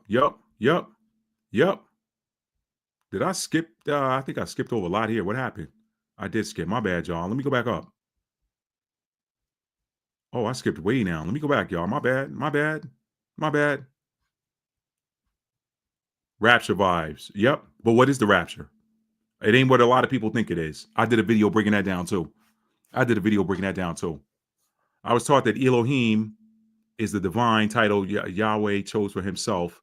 I was also taught that Lord and God are titles, not names. That's correct. Now the Elohim thing, I'm not going to spend too much time on that. But El or Al is a word for, because there was no short E sound back in ancient Hebrew. There was no short E sound. It would have been Al, Elohim.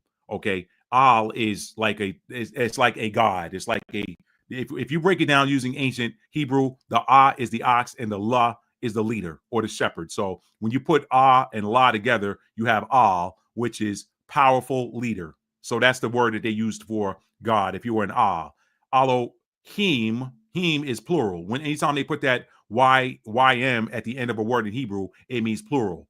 So technically, Elohim is more than one God. But that's a distortion as well. A lot of people don't know that. They think calling God Elohim is proper. Really isn't. It just means multiple gods. But you got to know that ancient Hebrew. Just enough of it to know. Just enough of it. What's up there, Tony? Tony, bro, let me tell you something. A lot of people are over it. And it's coming. It is coming, y'all. It is coming.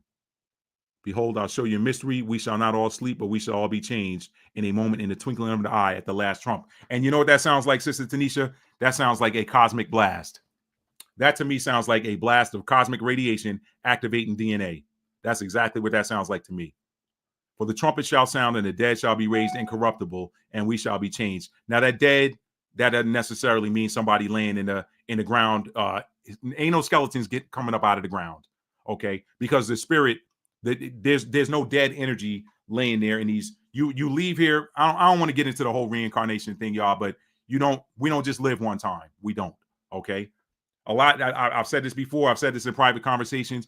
You got people. I believe that there are people walking this earth right now that are some of these Bible characters that we read about in Scripture, and they don't even know it. They're not even aware of it. They're not even aware of it. Let's see.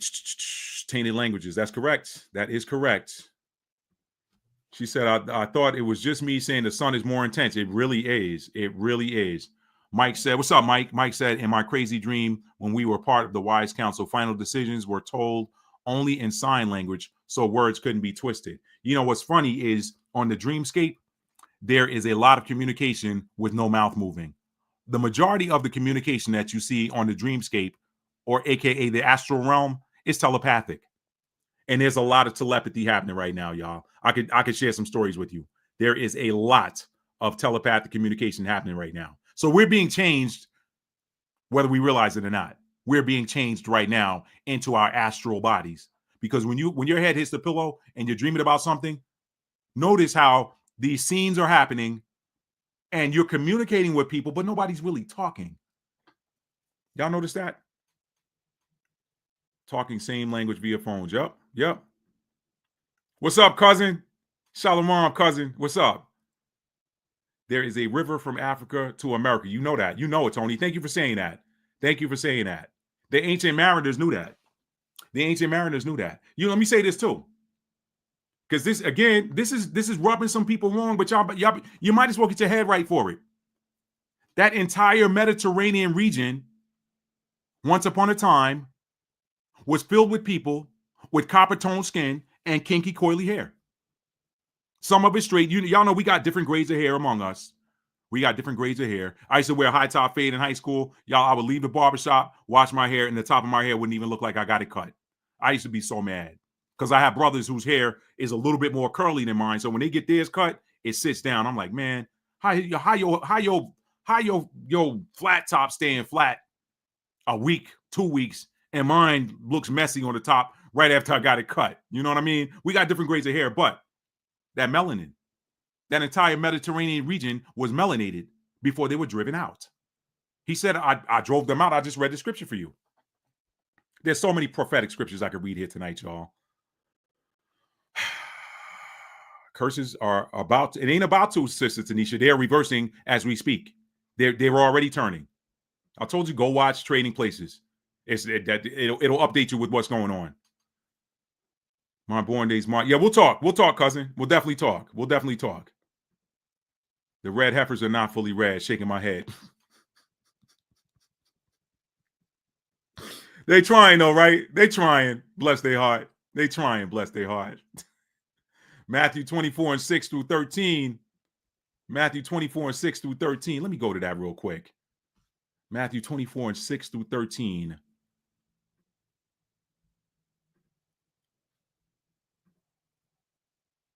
Yep.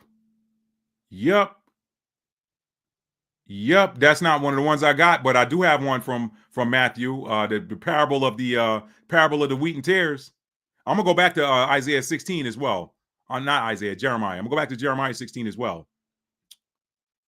Not at all. They don't fit the curses, and they're not the hidden one. Thank you. Exodus 12. Exodus 12. Let me see what's happening in Exodus 12.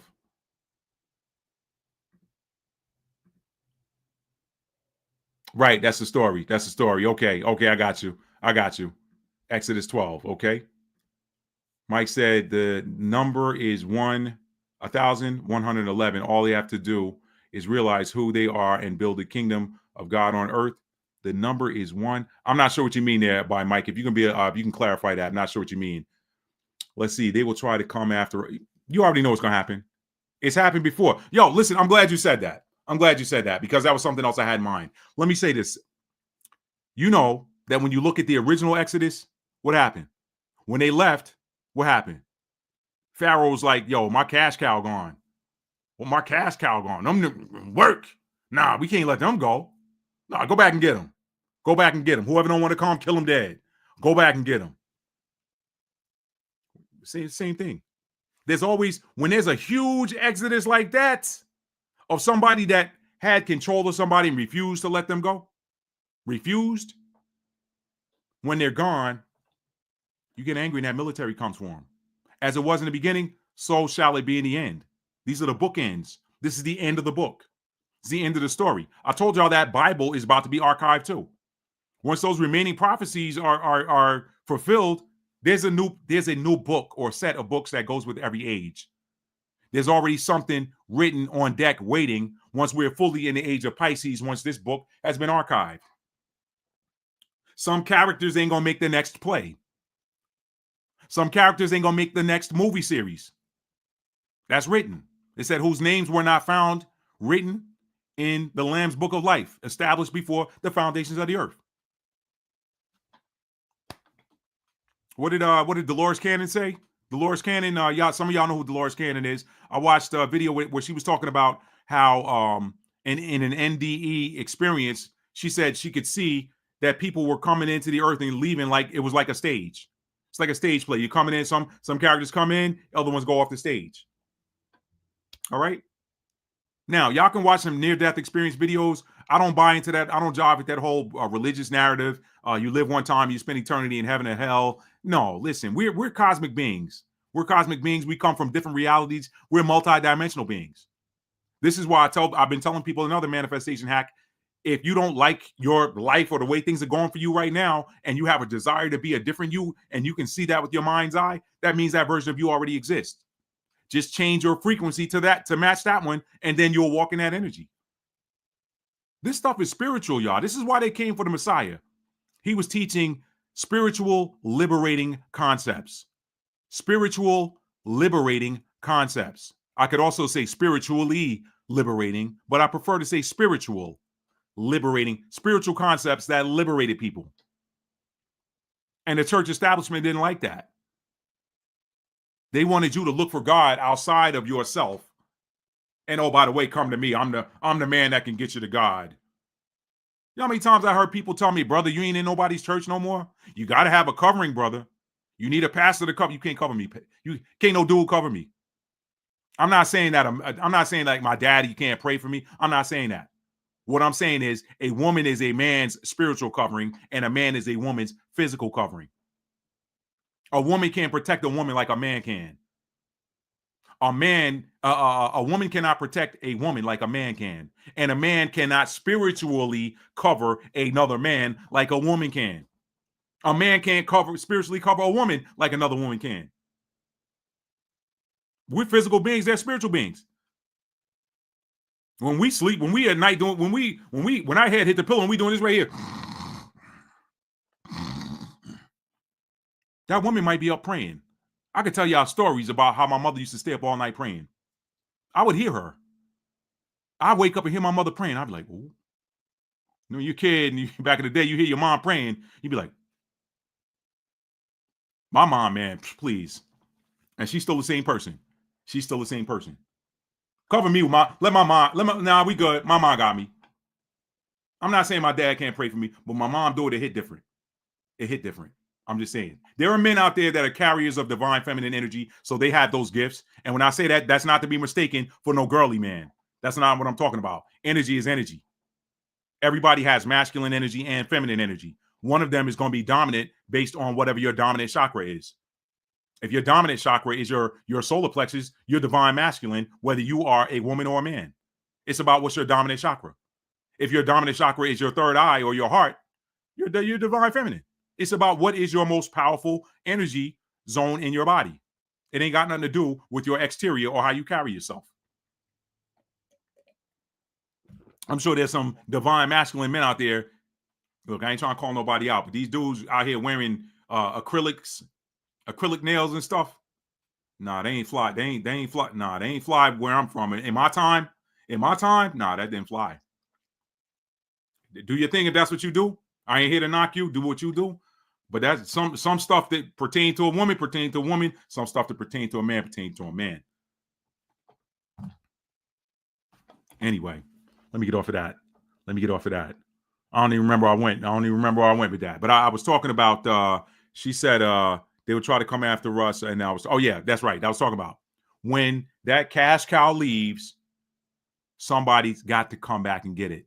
In this case, it ain't going to be about no, hey, bring them back here to work for us. But listen, don't think for 1 minute the controllers of this realm, and especially the controllers of this present matrix, don't know where that power sits. See, God made a promise to his chosen people, the ones he called his chosen ones. He made a promise to keep them. So whether they're in their own lands or they're in bondage, he's like, I got y'all. So wherever the biblical children of Israel were, that nation could not be conquered unless they were mistreating the biblical children of Israel. Unless they started mass mistreatment of the biblical children of Israel, they were never conquered. The Egyptians were never conquered militarily while the Israelites were there in servitude. The Babylonians were never conquered militarily while the Israelites were there in servitude until they started mistreating them. What did the Persians do? What did Cyrus do? He said, y'all can go. Y'all good. Y'all good. Somebody knew. Somebody had a seer and said, hey, that God that they serve, and there are many gods. A lot of people don't want to hear that. We know that there's a single source, but there are many gods. Don't believe me? Let me bring it up. I told you I'm freestyling tonight, and I'm about to wrap it up here in a minute. Let me see. Where is it? Don't think there are many gods. Why is it? Well, first of all, why would he say, thou shalt have no other gods before me? Why would he say that? Let's start there. But you don't think that there are more multiple gods? Watch this. Micah chapter 4. But in the last days it shall come to pass that the mountain of the house of the Lord shall be established in the top of the mountains, and it shall be exalted above the hills, and the people shall flow unto it. And many nations shall come and say, come, and let us go up to the mountain of the Lord, and to the house of the God of Jacob. Why would they single him out, right? To the house of the God of Jacob, and he will teach us his ways, and we will walk in his paths. And the law shall go forth of Zion, and the word of the Lord from Jerusalem. And he shall judge many. The law, y'all, I still got to believe that's universal law, not this thou shalt. I'll do another video talking about the 42 laws of Ma'at versus the 10 commandments, and how the 10 commandments are actually a subset of the 42 laws of Ma'at. And again, shout out to those brothers that put me on back in the day when I wasn't trying to hear it. But what I never did, I never dismissed it. I just put it in my back pocket. I said, if there's something I'm supposed to know, it'll come back around later. And here it is. 10 commandments, a subset of the 42 laws of Ma'at. The 42 laws of Ma'at to me is a better application than the 10 commandments. The 10 commandments says, thou shalt not. That's somebody outside of you. The 42 laws of Ma'at say, I have not. That's taking ownership of your actions. That's the problem. We don't take ownership of our actions enough. That's one of the problems in this earth realm. Too much pointing the finger. He said, she said. No, what did you say? What did you do? Stop blaming your actions on other people. You ain't no robot with a remote control stuck up your butt. Come and let us go up the mountain to the mountain of the Lord and the house of the God of Jacob, and he will teach us his ways, and we will walk in his paths. For the universal law and the laws of nature shall go forth of Zion, and the word of the power from Jerusalem. This is why they steady squatting and steady bringing more and more people in. It's the same trick the Romans played back in the day. Hey, listen, we can't have these original inhabitants continue to come back here. Let's go all throughout our empire and bring people here and let them reside here in this city. Let's change the name to Aelio Capitolina, which later became Syria Palestina, which later became Palestine. All right? That was the progression of names from Judea. And I know in the J, but y'all give me some grace on that. The universal law and the laws of nature shall go forth of Zion, and the word of the Lord from Jerusalem. I told y'all everything's going back east. The West got to rest. There's been too much wickedness over here. The West has got to rest. Everything's going back east. And he shall judge among many people and rebuke strong nations afar off. And they shall beat their swords into plowshares and their spears into pruning hooks. Nation shall not lift up a sword against nation, neither shall they learn war anymore. Here's the kicker. But they shall sit every man under his vine and under his fig tree. Did he say, and there shall every man work a job and then go to the take the wages that weren't taxed, that weren't garnished from his check up front, and then go to the grocery store? No, I said, but they shall sit every man under his vine and under his fig tree. The earth provides food for us. We shouldn't be paying for food. And none shall make them afraid. For the mouth of the Lord of hosts hath spoken it. The Lord of hosts. What host? The heavenly host. The ordinances, the ruler of the planetary ordinances that y'all say is witchcraft, astrology somehow. the ruler of those planetary energies. Those are also called the hosts of heaven. Go do some homework, people. For the mouth of the Lord of hosts hath spoken it.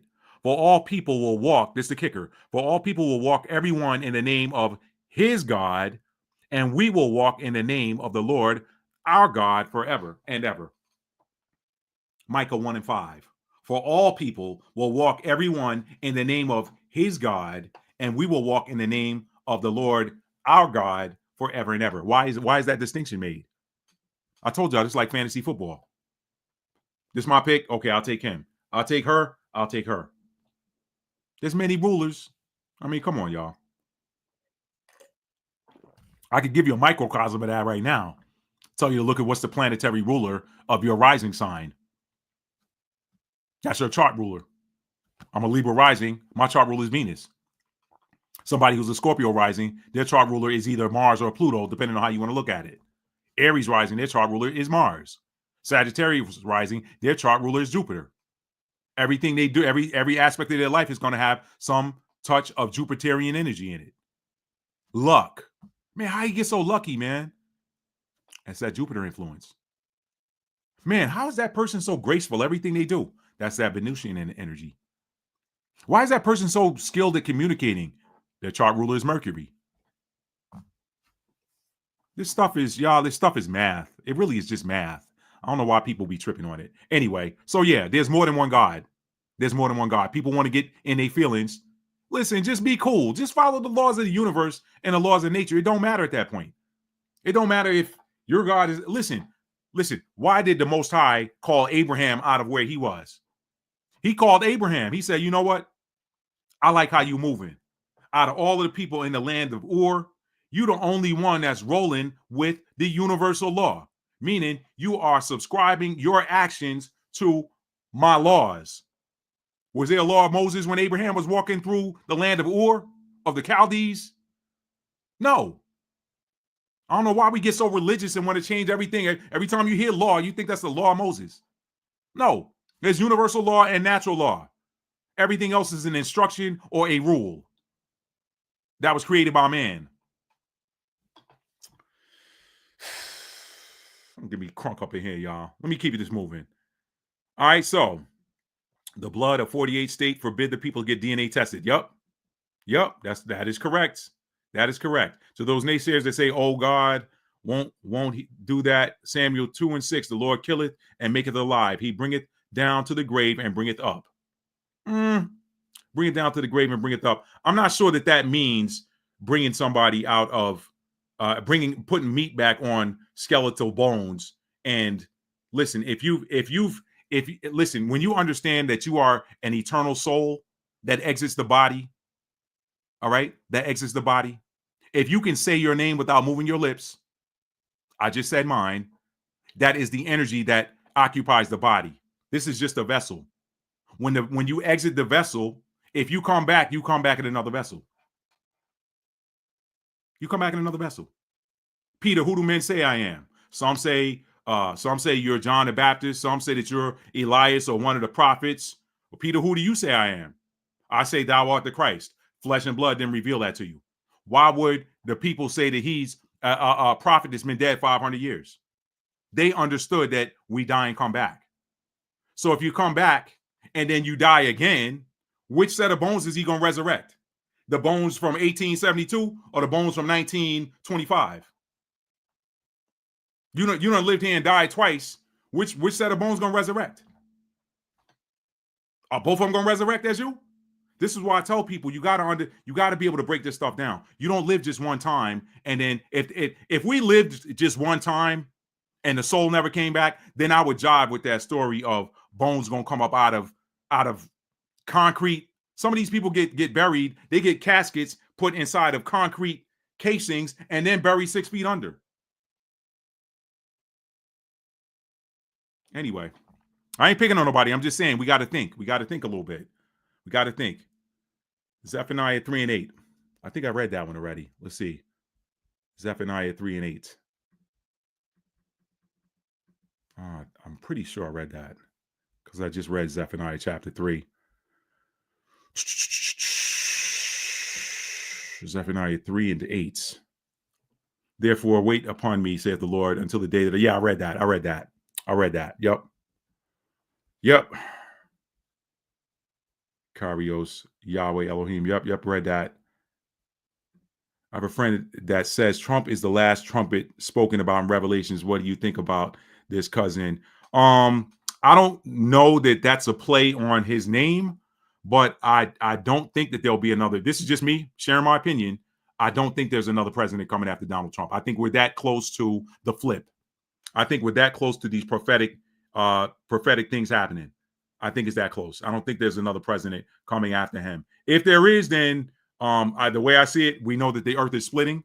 You can look at some of these different videos by these different people that understand spirituality and energy. You can read some of these Dolores Cannon accounts.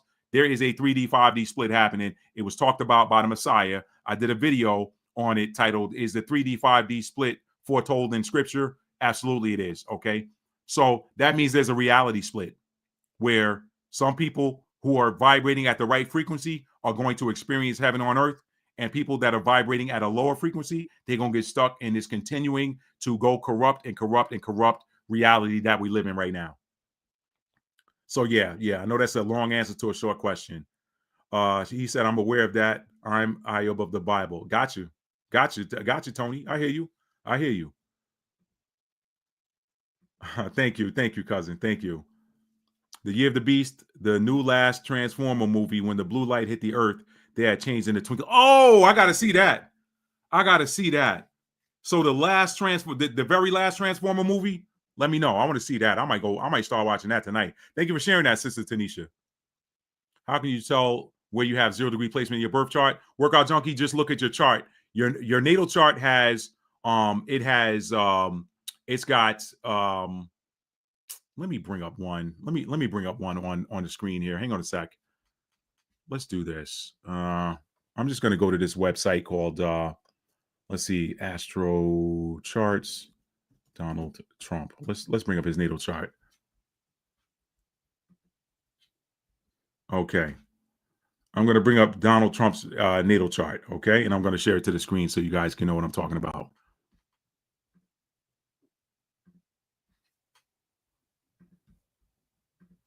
Okay, right here. You can see that Donald Trump his sun sign is Gemini. He was born with the sun at 22 degrees of Gemini. So that's what you would see if you had a 0 degree placement. If he was born on the first day of Gemini season, and I forget what day Gemini starts, I think it's May 22nd or May 23rd, something like that. If he was born on the first day of Gemini season, his sun would be in 0 degrees of Gemini. So that's how the quick and dirty way to tell if your sun is in 0 degrees is if you were born on the first day of that sign, then you have a 0 degree sun if you're born on the first day of that sign. Now, but there are other 0 degree placements. You might have a 0 degree moon. You might have a 0 degree Mercury, Venus, Mars, Jupiter, Saturn, Uranus, Neptune, Pluto. You might have a 0 degree house. You might have your first through 12 houses, your first house, second house, third house, whatever that sign is in that house could be in 0 degrees. So those are how you know where you got a 0 degree placement in your chart. Let's see. Tony's at the gotcha. Is that the correct spelling? I'm researching. Gotcha. Seeking you shall find. That's correct. The saints have to realize who they are and wake up. And it is happening. It is happening, Mike. It is happening. Exodus, exit us. I like that. By Baal, aka Lord. Yeah, I've heard that term used. I saw a video breaking that down. Yes, every Lord and God has a name. I was taught. Yep. Change your mindset. Energy. That's deep. That's what's yep. It really is. Last week, 2 clouds came down, hovered over my grandson and me for about 2 minutes and went back up and sped away. Tony, I saw one outside my house. It's crazy. It was up in the sky. I was just like, whoa, what is this I'm looking at? But then you see it. When you read that biblical account of the Israelites being in the wilderness, what did he say? It was a cloud by day and a fire by night. That's them ships. Them ships always been there. They've always been there. That's why they had them on the walls in ancient Kemet. They knew what it was.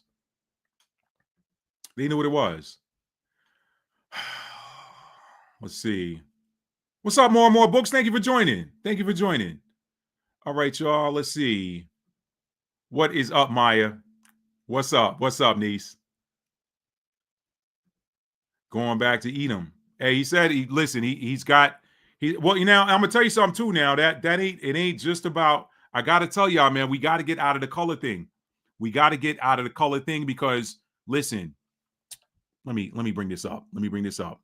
Because we sometimes we get caught up in that, and it's not really the right thing to do. Hang on a sec. Is that Matthew chapter 6? Is that Matthew chapter 6? I think it is. Yeah. Let's bring this up. It's chapter 8. Let me bring that up real quick. Yeah, I try to stay away from that, Tony, because then it starts lending itself to camp doctrine. I don't jive with the camp doctrine. A lot of people, he said you'll know a tree by its fruit, not by its bark. If you're looking at the skin color, then you're looking at bark. There's a bunch of brown skinned people who ain't cool. I'm gonna say that. They will throw you under the bus just like Sam Jackson and Django. All right. So you can't go by that. Here's the instruction from the Messiah right here. And I say unto you that many shall come from the east and west and shall sit down with Abraham and Isaac and Jacob in the kingdom of heaven. But the children of the kingdom shall be cast out into outer darkness. There shall be weeping and gnashing of teeth. Anytime you see but, that indicates a second clause. It indicates a second clause. So you can't, I hear you, Tony, but you can't go by that, bro. You can't go by that. You can't go by that. And again, some people that came, some people, just like he said, you have consulted against my hidden ones. Let me bring it up. Let me do it here. Let's do this. Let's do this. Since I'm teaching tonight, let's do this. And I'm about to wrap this up too, y'all. There's a ton of other prophetic scriptures I could do, but I don't want to keep this video too long. I wanted to show you why I felt like this could possibly be the final Passover. The final Passover. When this next Exodus happens, there ain't gonna be no more cause for Passover. That's gonna be a thing of the past. It's gonna be passed over at that point. Where is it? What was I just looking at? Hang on. What was I just looking at? Kill the children of the kingdom should be cast out of darkness to be weeping gnashing teeth. I was about to pull up something else, and I've forgotten it that fast. Say it to you, many shall come from the east and west. What was I talking about? Matthew. It'll come back to me. It'll come back to me. I can't even remember where I was going to pull it up from, but it's cool. It's cool. It's cool. Lincoln, not sure what you mean there. Not sure what you mean, Maya, about Lincoln. I know what I was going to say. Right. I got it now. It just came back. Thank you, Maya. Just for looking at your question actually helped me remember. So thank you. Let me see.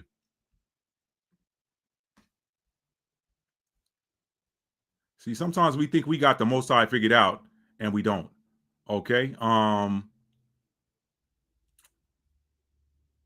Okay. Let's go here. I'm gonna show you something. I'm gonna show y'all something. Put you on game here. I'll show y'all something here.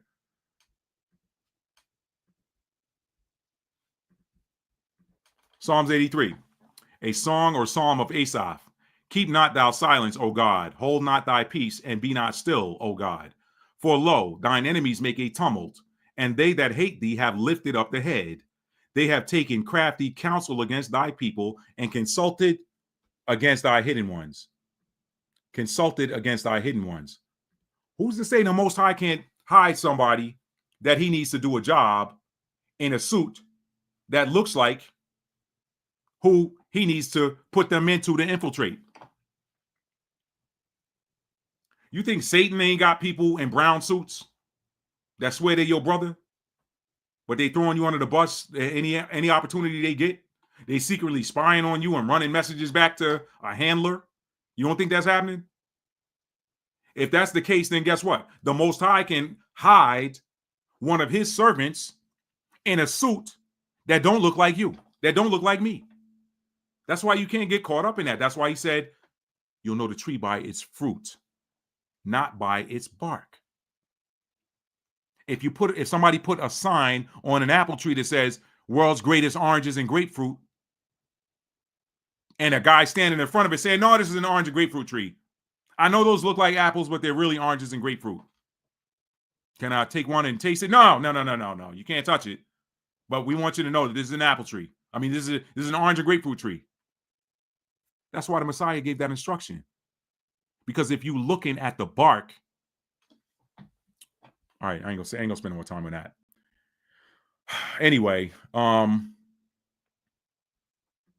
grafting entered the Gentiles as well. Yeah, long as they stay in their lane. Paul told them that. They said, don't get big headed. Long as you stay in your lane, stay in your lane.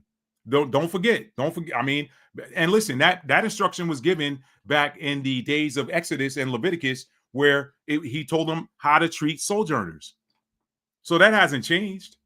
That hasn't changed.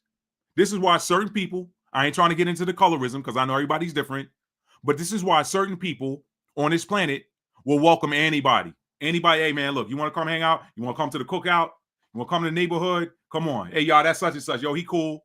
That's such and such. She cool. Yo, that's such and such. She my girl. Yo, that's such and such. He my dude. You and you family. And then other people, okay, we'll let one of you in the neighborhood, but no more than one of you.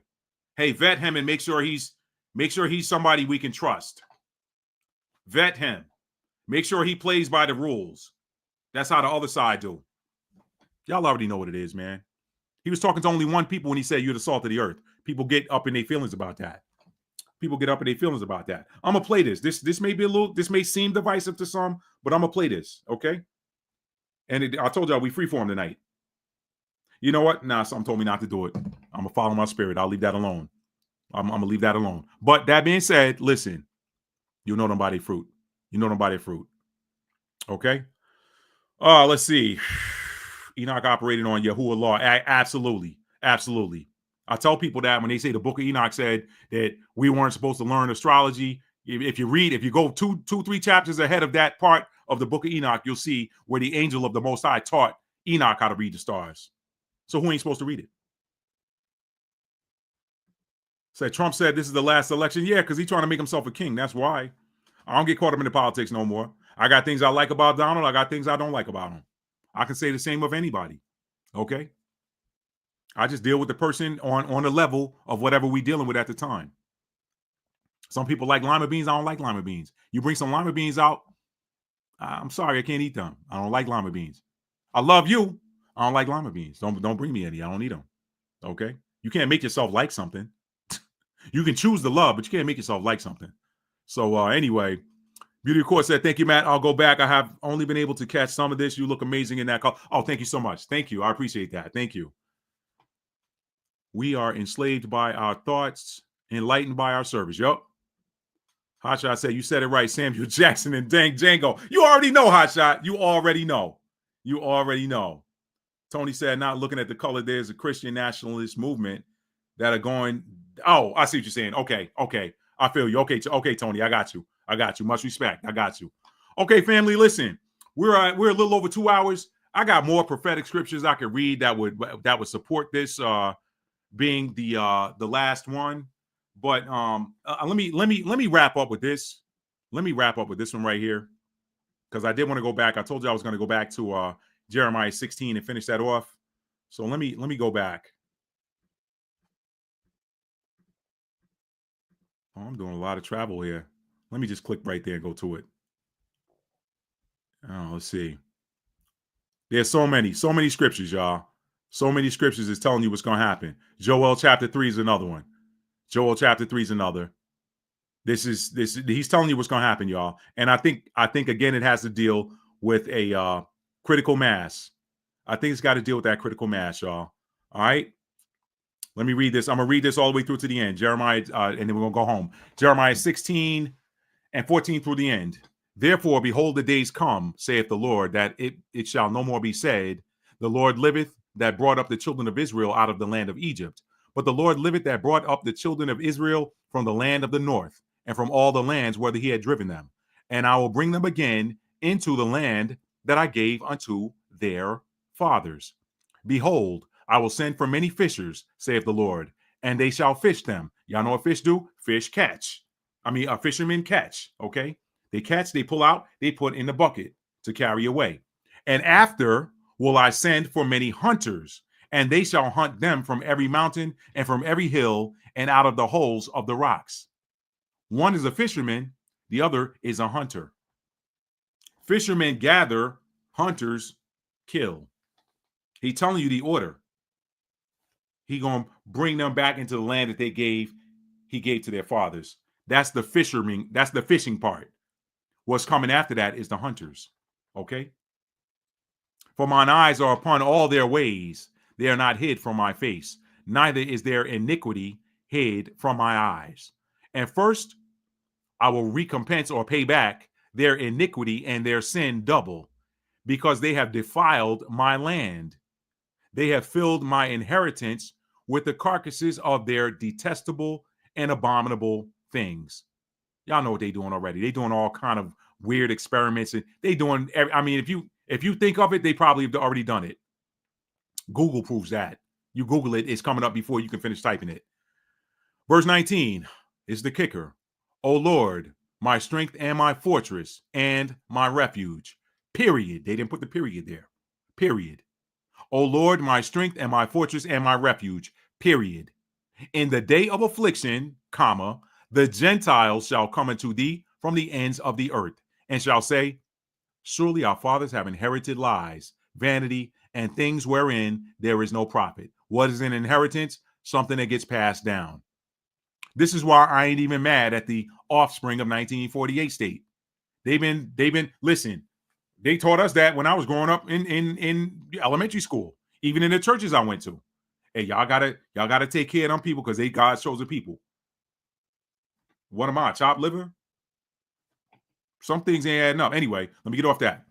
Verse 20, shall a man make gods unto himself, and there are no gods? AI. Y'all ain't hear that from me, though. Artificial intelligence. Y'all ain't hear that from me, though. Shall a man make gods unto himself, and they are no gods? Not just that, but some of these idols people make and go out into the woods and do these weird ceremonies in front of. I ain't going to talk about a certain grove out in California. Verse 21, therefore, behold, I will this once cause them to know. I will cause them to know my hand and my might. And they shall know that my name is Yahweh. It wouldn't have been the Lord, okay? So, what's coming? It has been, y'all, it's had to have been at least 2,000 years since mankind has seen the hand and the anger and the fury and the might of the Most High and attributed it to him. Yeah, we see these acts of nature and we see tidal waves wipe places out, and we see hurricanes and tornadoes and all of these different things wipe out places. But people they attribute that to nature. They don't think, that the Most High did. Yeah, we gonna see it's on deck. They gonna know the name again because mankind has forgotten. There's a reason why some of these ancient cultures did not want to go up against the children of Israel. Go watch House of David. They just finished it. They had a whole army out there with Goliath. Goliath and them they had more giants behind him. They showed in the film. Well, they did show some of them, but the focus when they got into the Valley of Elah, I think it was Elah, when they got to the Valley of Elah, and those two forces were sitting there staring at each other for like a month and some change. They had the giants. They could have run through the Israelites, but what held them at bay? They were scared of the Most High. They said, "Nah, man, their God fights for them. See if you can trick them into sending a champion out to fight against Goliath. And when Goliath beats their champion, then they'll be our slaves. They'll agree to it. Get them to agree to that. And then if they beat us, which ain't gonna happen, then we'll be their slaves." By the way, the Palestinian people aren't the ancient Philistines. They're not. Look up the Dogon people of Africa. Look up Dogon. Look up the Dogon people. Those are the ancient Philistines. Look up the Dogon people. Look up the Dogon people. And then find the word Dagon in scripture. And you'll make the connection. You'll make the connection. They hide stuff right in front of your face, family. They have wiped certain people out of history. There's a video y'all should check out called what is it? Was it called Secrets of the Desert? Let me find that, y'all, before I get off of here. I think it's called Secrets of the Desert. They showing you who Abraham's other offspring were through Ishmael. Let me see. Hang on. What was that called? Secrets of the Deserts. Let's see. Arabs something. Let me see if that's it. I'm sure that was called Secret of the Deserts. Where is it? Unless they took that off of YouTube. Desert. That's it. Ancient Palestine, Secrets of the Desert. Let me show y'all a little bit of this trailer under fair use. Let me bring this up. All right, let's do this.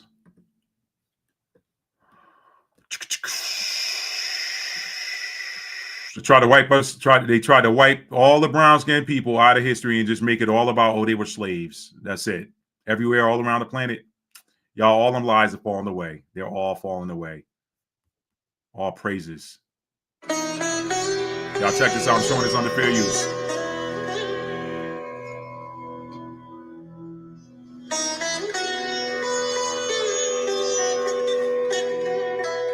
There's two tribes here was.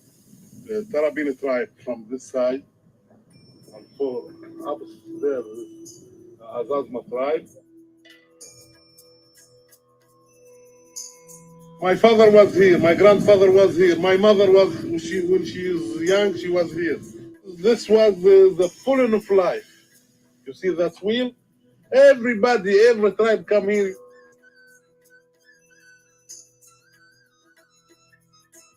This place called it Bir Malaka. Malaki Bir. All the Bedouin in this area. All right, that's all I'm going to show of that. That's all I'm going to show. So, those are the ancient offspring of Abraham. Abraham had two sons, Isaac and Ishmael. You're looking at Ishmael's, the descendants of the lineage of Ishmael right there. Right there. The truth is coming out now, y'all. It can't be hidden anymore. It can't be hidden. So, we're going to see it again. Those ancient mariners who mastered the seas, who mastered the Mediterranean, who were not afraid to sail through the Straits of Gibraltar, were not afraid. 1492 was the first time a so-called European sailed through the Straits of Gibraltar. And by some accounts, I'm hearing people saying that Christopher Columbus was a brother. They couldn't get anybody else with the courage to do it. Okay? But them ancient ones, they've been sailing the oceans. The Mediterranean gonna be brown again, y'all. It's gonna happen. And some people don't want to hear that. But when that happens, that's what's gonna trigger all of it. When he said, I'm a gather together all of the nations down to blase blah. It's different places and different chapters. In Joel chapter 3, it's the Valley of Jehoshaphat. In other places, it's what? Megiddo, Armageddon, whatever. It's gonna be about all of these nations of the earth who have subjugated the biblical children of Israel, subjugated them, who were scattered to the four corners of the earth. They coming back and they're going to be like, who are you? Who do you think you are? We don't care who instilled you there. Don't think that these mofos ain't trying to build some super weapon right now. They're the same fools that thought that they were going to build a tower and go up to heaven and yank the Most High out of there and put their statues up there and pray to them. They're the same foolish energies. Reincarnation. We die and come back. That we don't die. We just trade out our vehicle, get a new vehicle and new assignments, and we keep coming back. You get a new assignment, you pay back old karma. That's the cycle. That's the cycle. The cosmos move eternally. Mankind is a part of the cosmos. We got cosmic energy in us. That's why you have a natal chart with all of these different cosmic placements in your natal chart. We're the same energy. So this is we're already eternal beings. The church got you thinking you got to die to get to eternity. You're already an eternal being. You touch eternity every time you go to sleep at night and see yourself in a dream or a vision. So these same fools, I would bet, I'd be willing to bet an honest day's pay that they're trying to build some super weapon because they're expecting, they got seers, Every ruler, every person in a position of power from the dawn of time has had a seer, an oracle, prophet, whatever they call them. Okay, their job was to instruct the ruler, the king, the queen, whatever, and let them know what's coming, because their job was to make sure that they could hold on to power. So they employed these people with these spiritual gifts to tell them what was coming. They know what's coming. These fools think that they can build a super weapon and deflect. I don't even eat popcorn anymore, but I'm gonna give me some on that day. I'm gonna give me some popcorn on that day and watch. Give me some popcorn, and as they say in the South, give me some popcorn, good old ice cold Coca-Cola. I'm gonna give me ice cold, good old ice cold Coca-Cola. Say out my popcorn, my ice cold Coca-Cola, and I'm gonna watch the show. Let me read these final comments, family. We're gonna wrap it up. Thank y'all for being here tonight. Thank y'all for being here. All right, let's see. Palm Sunday. Yep. How about that? Got a full full moon in Libra heading into the Palm Sunday and the Passover. It's a convergence of ideas, ideals, and energies. This stuff ain't. Oh, by the way, the moon's in Scorpio today too. Scorpio's the revealer of secrets. The moon's in Scorpio today. It's a lot of stuff happening, y'all. A lot of stuff happening. Easter's date is set as the first Sunday after the Passover full moon. Gotcha. A lot of stuff happening. Check out the Igbo and the Yoruba. Yep. Know all about them. Moors with the mariners and with the maps of the seas. Right. And they're descended from the ancient Phoenicians. The ancient Phoenicians were the original masters of the sea. The ancient Phoenicians. Columbus took his people to Jamaica. It's time for the whole truth to come forth. Yep, it's coming forth. They have remote viewers trained by. There you go. All right, y'all. Listen, thank y'all for being here tonight. Passover 2025 could it be the final one?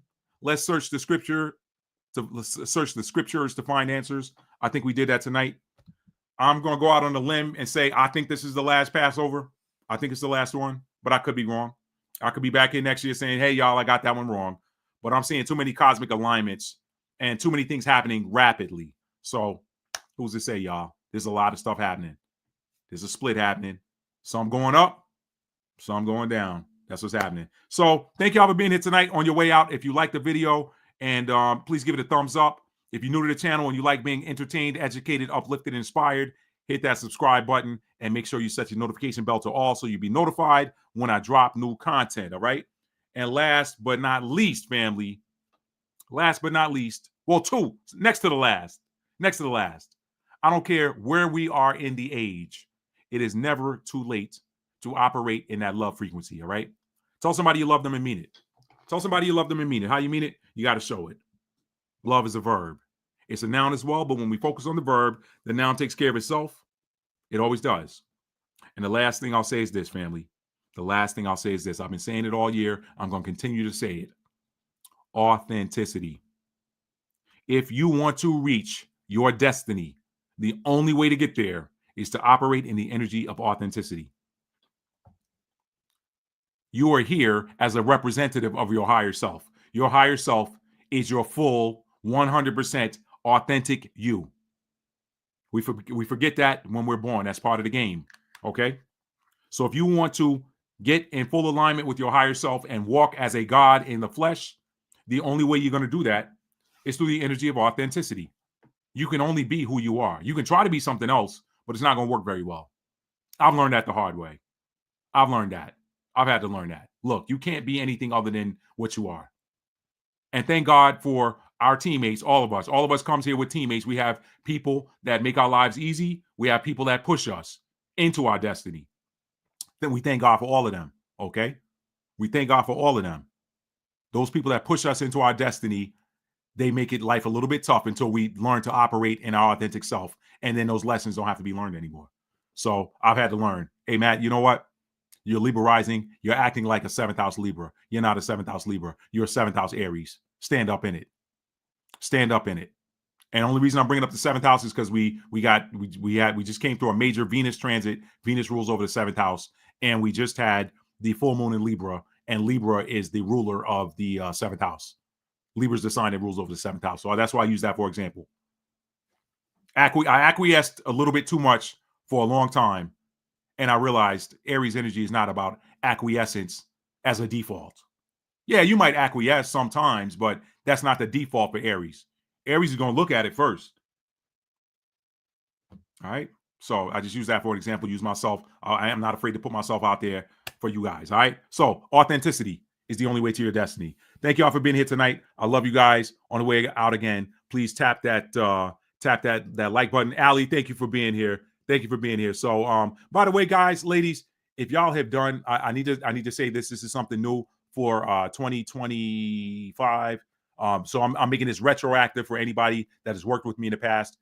If you've ever done a coaching session with me, an astrological coaching session with me, what I'm doing now with my new clients moving forward is doing free 90-day check-ins. So if you've done one with me and you haven't done a 90-day check-in, and I know who you are, just send me an email and we'll get that set up for you. Okay, no cost. I want to check in with you guys and see how you're doing since we did that that initial coaching session / natal chart reading / coaching session. So that's something I'm doing here, new for 2025, and that's retroactive for anybody that has worked with me in the past. So let me know. All right, I love you too, cousin. Thank you, and y'all be well. Peace, family.